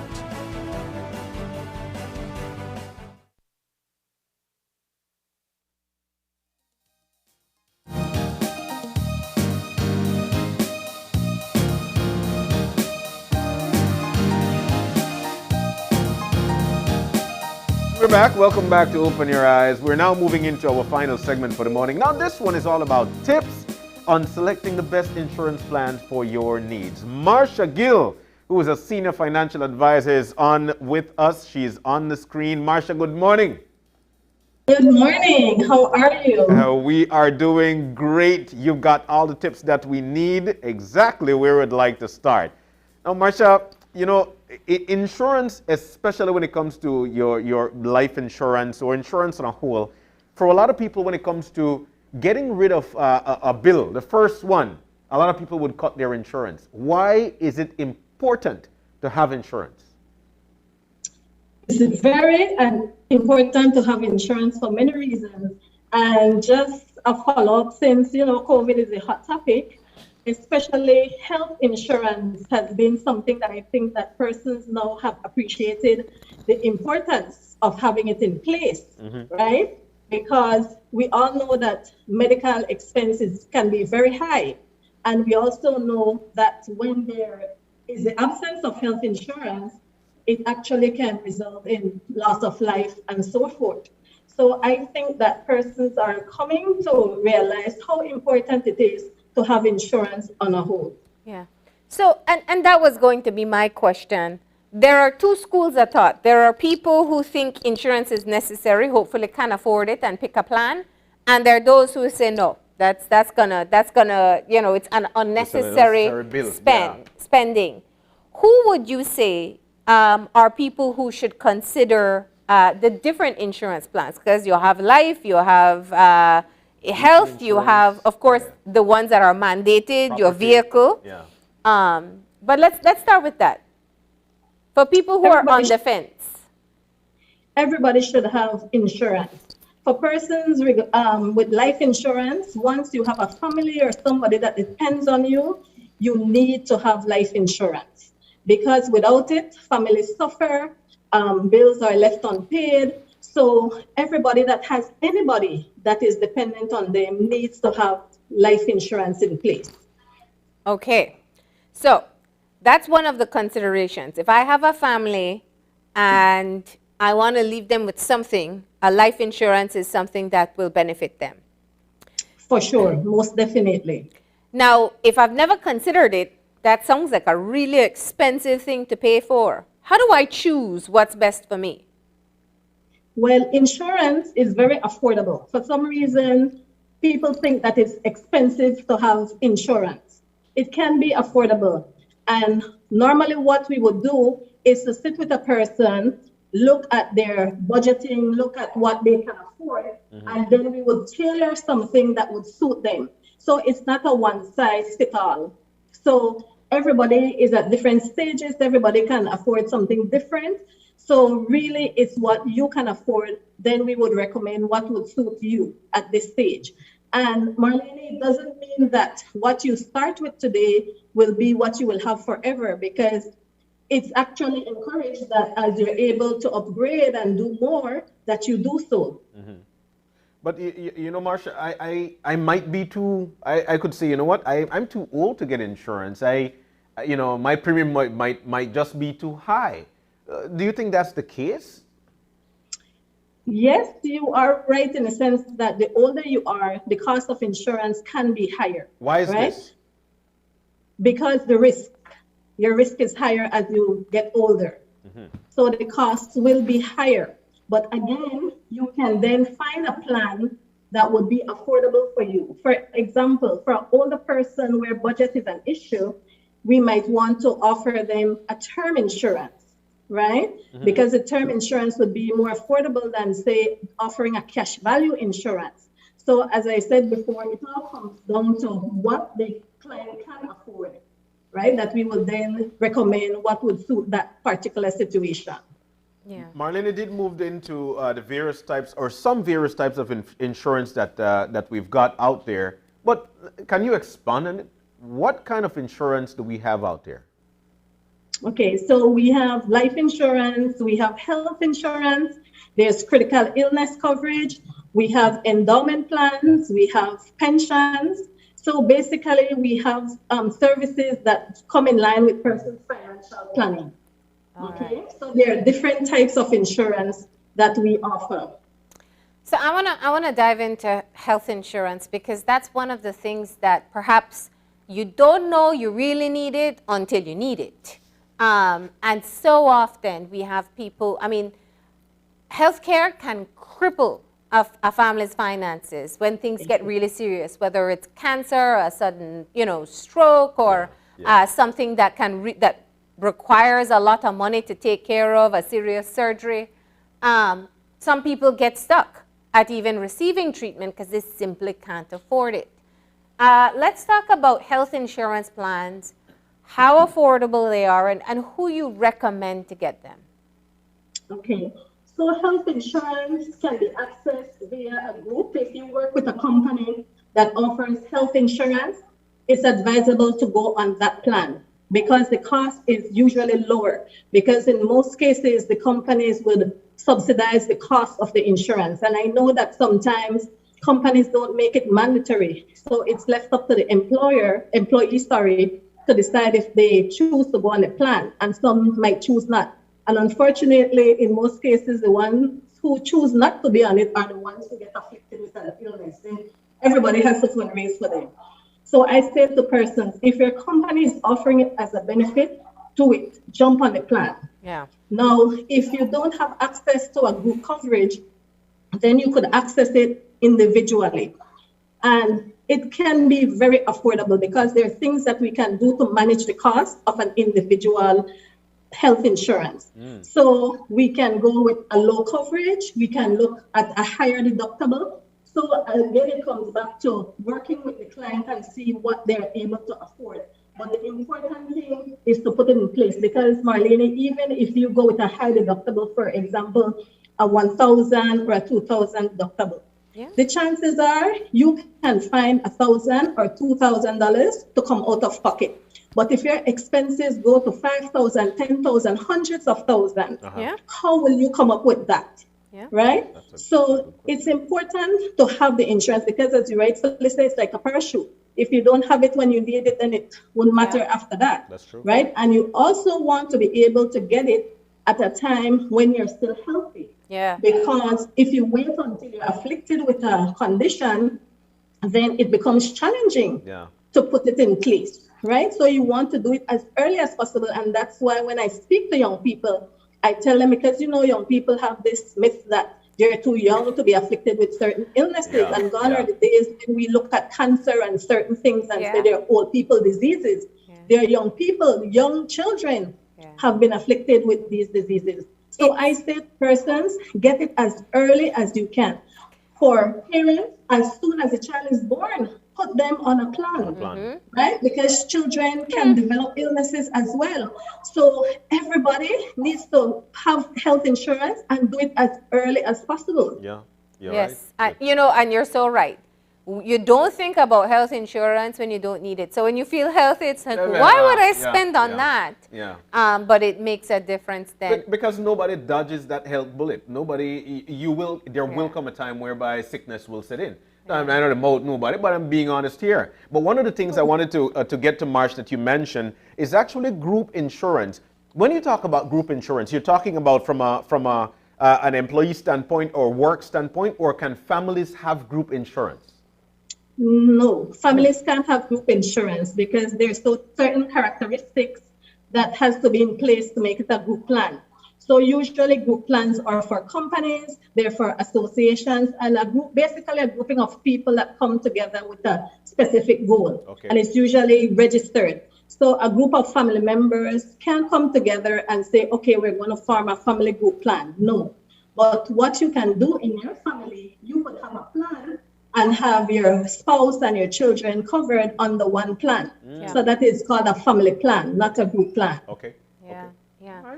And you also, you know, when you talk about the different coverage, you said you can do a more affordable plan. What's the basic? Let's say I have a small family and, you know, things are hard right now across the board. And the last thing you want to think is spending extra money on another bill. But you know, if my baby gets sick, I want to ensure that I can give her the best care possible and not have to wait to be able to get her treatment. What would you say is how affordable can it be?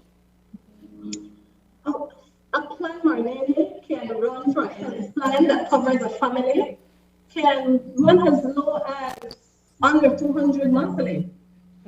So if you have a mother and they have a child, basically one dependent, you can cover both persons on a plan for under 200 or a little over 200. Yeah. And again, it would be determined, the cost would be determined by the deductible. Yeah. So to manage the cost, we can, you know, offer a higher deductible so that the coverage is in place, right?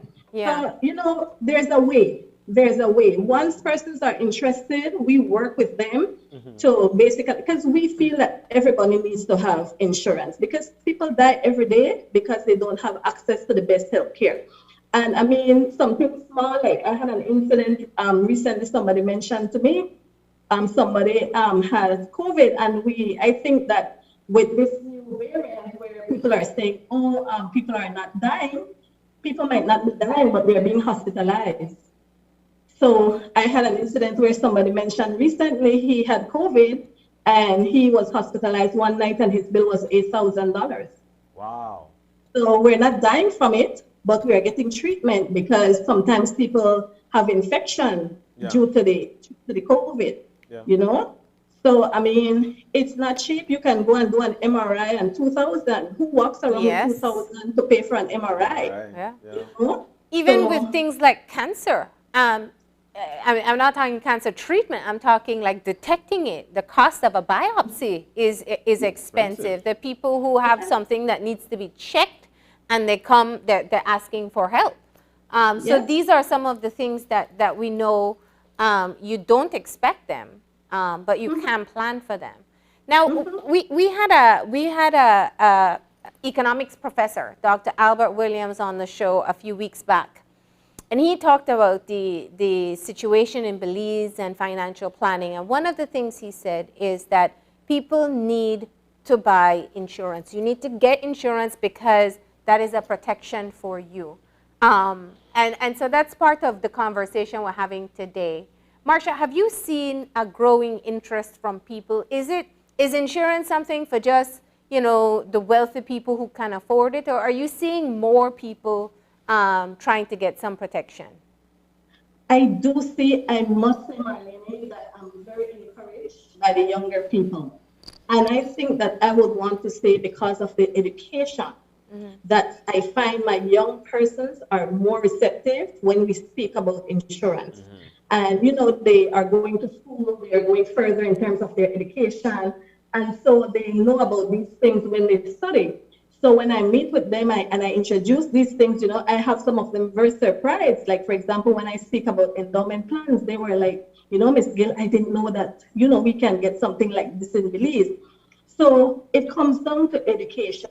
And I am encouraged that I am seeing an increase in persons being receptive to having a conversation regarding putting insurance in place. Okay. That, of course, is good news. But no, Marsh, there are a lot of insurance companies. I'm not sure which one you're representing, but I must ask the question because this is something my wife, the entire family might be asking or might sit down to ask. Which or how do I go around choosing a company that would suit my needs?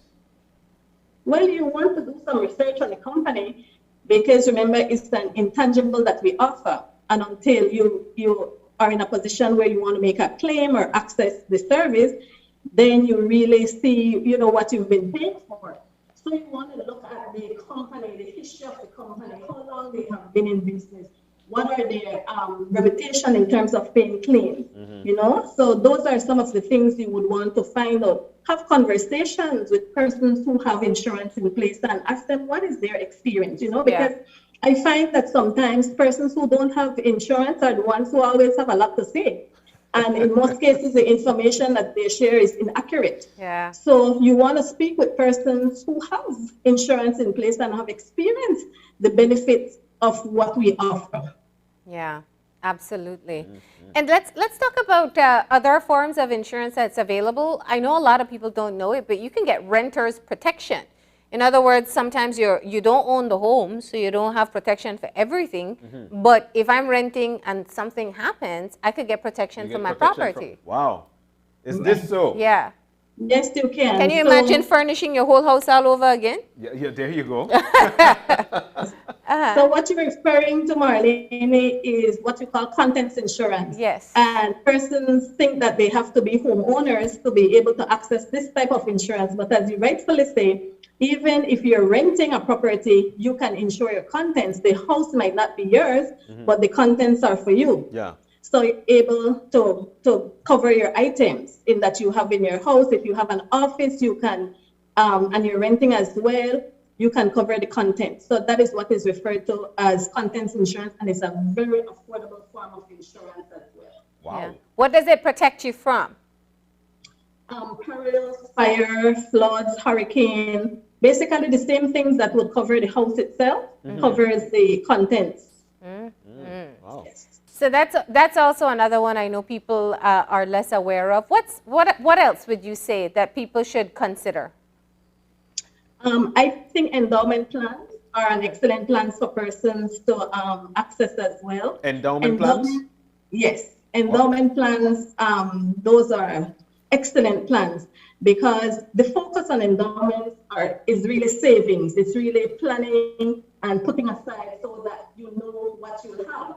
And one of the advantages of an endowment plan, because clients would ask me, so what is the difference if I save at the credit union or the bank as opposed to saving on an endowment? Now, because we know that interest rates are volatile, they change, and we don't have control over it at any time to know where it will be, endowments basically give you a guaranteed return. So no matter what happens in the market, inflation, you're guaranteed to receive a sum of money at a specific time. So for me, at my age right now, planning for retirement, I have nothing to take in any risk. So I want to be able to put my monies that or invest in something that I know for sure I will have this amount of money at a specified period of time. And in addition to these plans offering that guarantee, they also protect your family at the same time. So I like to refer to it as a 2-in-1 plan, because if anything were to happen to you before the endowment matures, the monies would go to your beneficiary. So you're protecting your family at the same time while planning for long-term savings or short-term savings, because you can do both short-term and long-term endowments.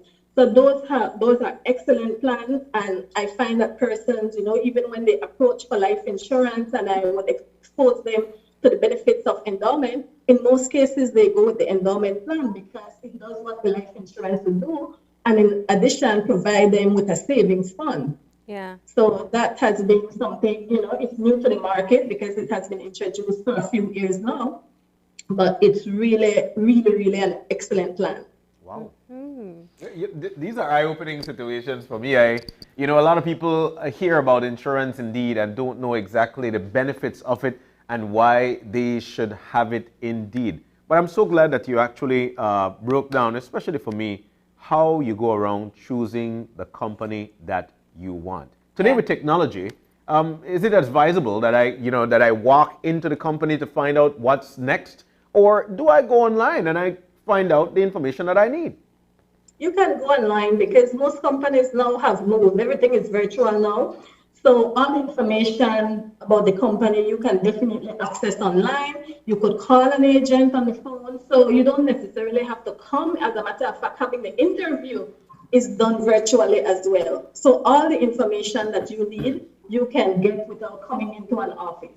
Wow. Marsha, you have definitely... So I have one more question before you sure. go. Yeah, I know. Just how important is it that you read and go over your policy? Because I think that's where people get skeptical. They don't understand deductibles or didn't know what the deductible would be. Normally, an advisor would summarize your benefits, but we always encourage our clients to read through your contract. Your contract is your Bible. Yeah. It's a legal document. So even though we might explain at length the benefits that you have in place, the onus is on you to read your contract and be familiar, so that if there's something that's not so clear, we can clarify it, we can discuss it, so you know exactly, because you don't want to wait until claim day and say, oh, I didn't know. So you need to know. You need to know. And even in reading the contract, we don't expect our clients to remember everything that's in the contract, but reading does register something, so that when something does occur, you might remember, you know what, I think I read something like this, and I can go back to my contract, or I could contact my advisor and find out if this particular situation is covered under my plan. Wow. You've broken it down for us, Marsha. Anything else you'd like to share with us before we leave? I just want to say, I know that one of the discussions have been, and several clients have reached out regarding COVID, if our life insurance pays for COVID deaths and so forth. And I want to say yes. Because for some reason, the discussion on the street is that, oh, if you die from COVID, your insurance won't pay for that. It's death. It doesn't matter how you die. The insurance will pay. So if you have a life insurance plan and you die, the insurance will pay. If you're ill with COVID, the health insurance is paying for COVID expenses. So be satisfied that yes, we are here and we will pick up those bills as they come along. Wow. Yeah. You've said it, Marsh. Thank you so very much for joining us this morning and providing us with the information we need to try and get our insurance plan. Thank you. Thank you too. You have a good day. All right. We're about to take our final break of the morning, and when we come back, we'll be wrapping things up. Stay with us. We'll be right back.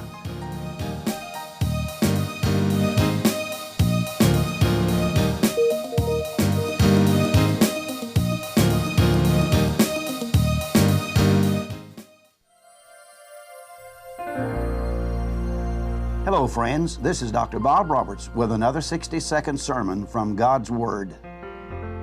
The Bible says, enlarge the place of thy tent, and let them stretch forth the curtains of thine habitations. Spare not, lengthen thy cords, and strengthen thy stakes.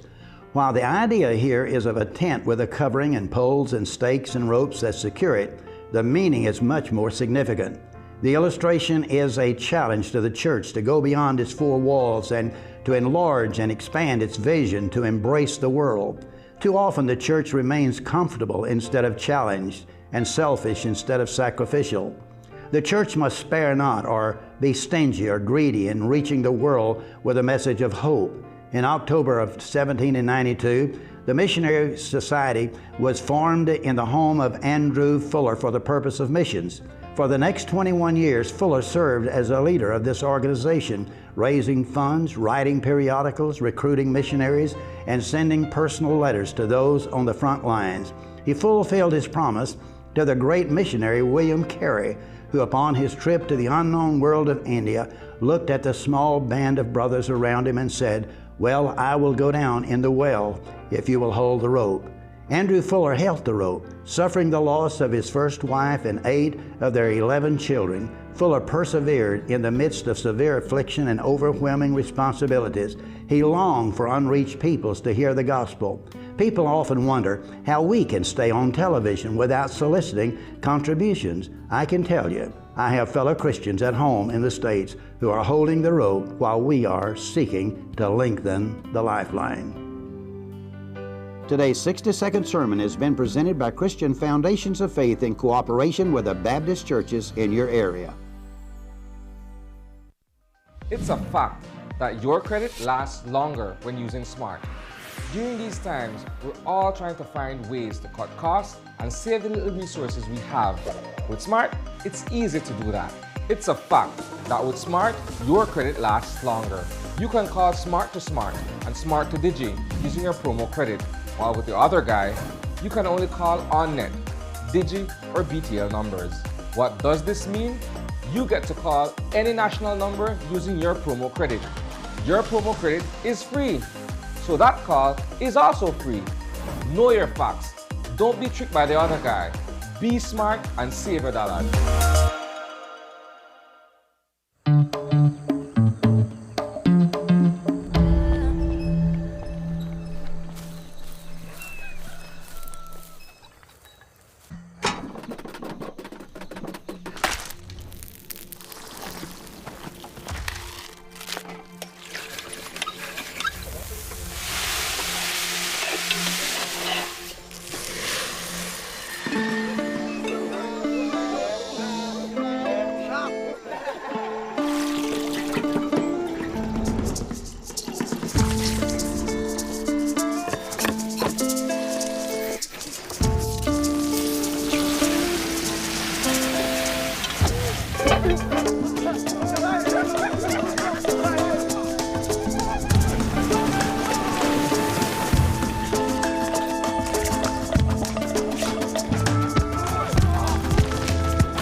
Pelican, the beer of Belize.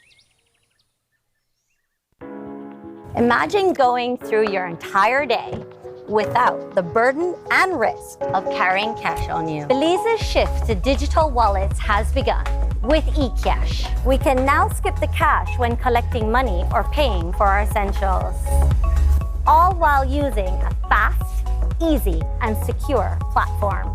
Simply add funds to your wallet via bank transfer or at an agent, and you're good to go. You will be able to make quick, easy payments simply by scanning QR codes. And best of all, it all happens just like that. Payments are as easy as clicking a link online or scanning a QR code. Download the eCash app from the Google Play and Apple App Store today and take your first step into a cashless lifestyle. The future is here with eCash. For more information, visit www.e-cash.com or contact us via WhatsApp at 613-0257 to find out more. At Cellular World, we are more than just phones. Over the past 16 years, we have grown tremendously with 5 locations across the country. As the market demand grows, Cellular World guarantees to continuously offer our customers new and improved services. We are your trusted source for all of your electronic needs. We carry a full line of consumer electronic products ranging from mobile devices, tablets, and even business solution products, all from brands you know and trust. Your shopping experience is important to us. We have invested in our staff to ensure that our customers receive the best service when they shop with us in-store and online. We know your devices are essential. Our skilled and experienced technicians work tirelessly to get your repairs done quickly so that you can have your devices working like new in no time. We stand by our products. Shop with us knowing that your purchases are backed up by unsurpassed customer support and warranties you can rely on. Every team has a winning lineup, and ours works diligently to ensure that we are leading the industry in Belize by providing you access to the latest innovation with customer support that you can depend on. We are Cellular World.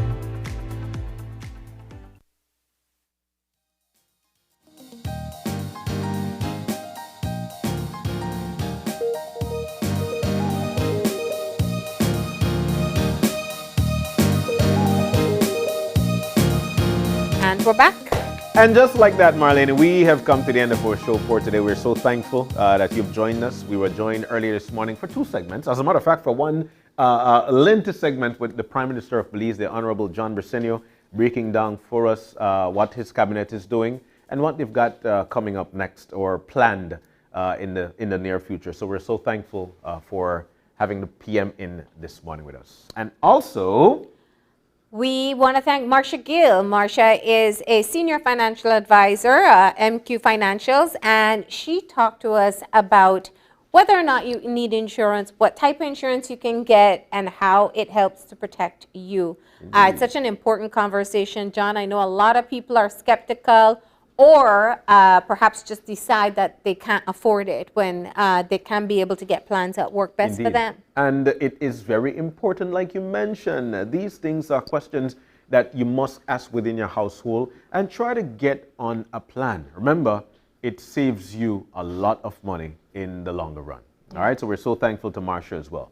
And of course to you, so thankful you actually wake up, open your eyes, and started your morning right with us. If you've got any questions, any concerns, drop us a line at oye@channel5belize.com. You can also find us on Facebook at Open Your Eyes BZ and on Instagram at OYEBelize. Then you could join us again tomorrow morning when you open your eyes to start your morning right. And as per usual, keep your eyes, your minds, and your hearts open. We'll see you soon. Enjoy your day, Belize.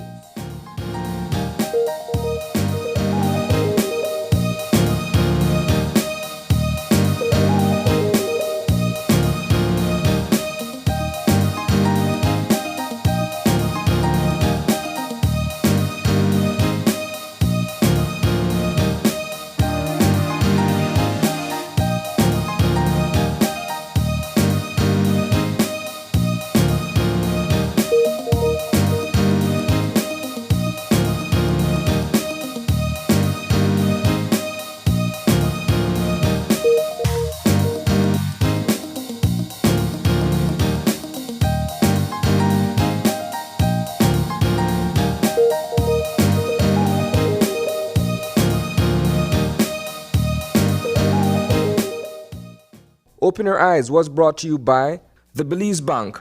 Our country, your bank.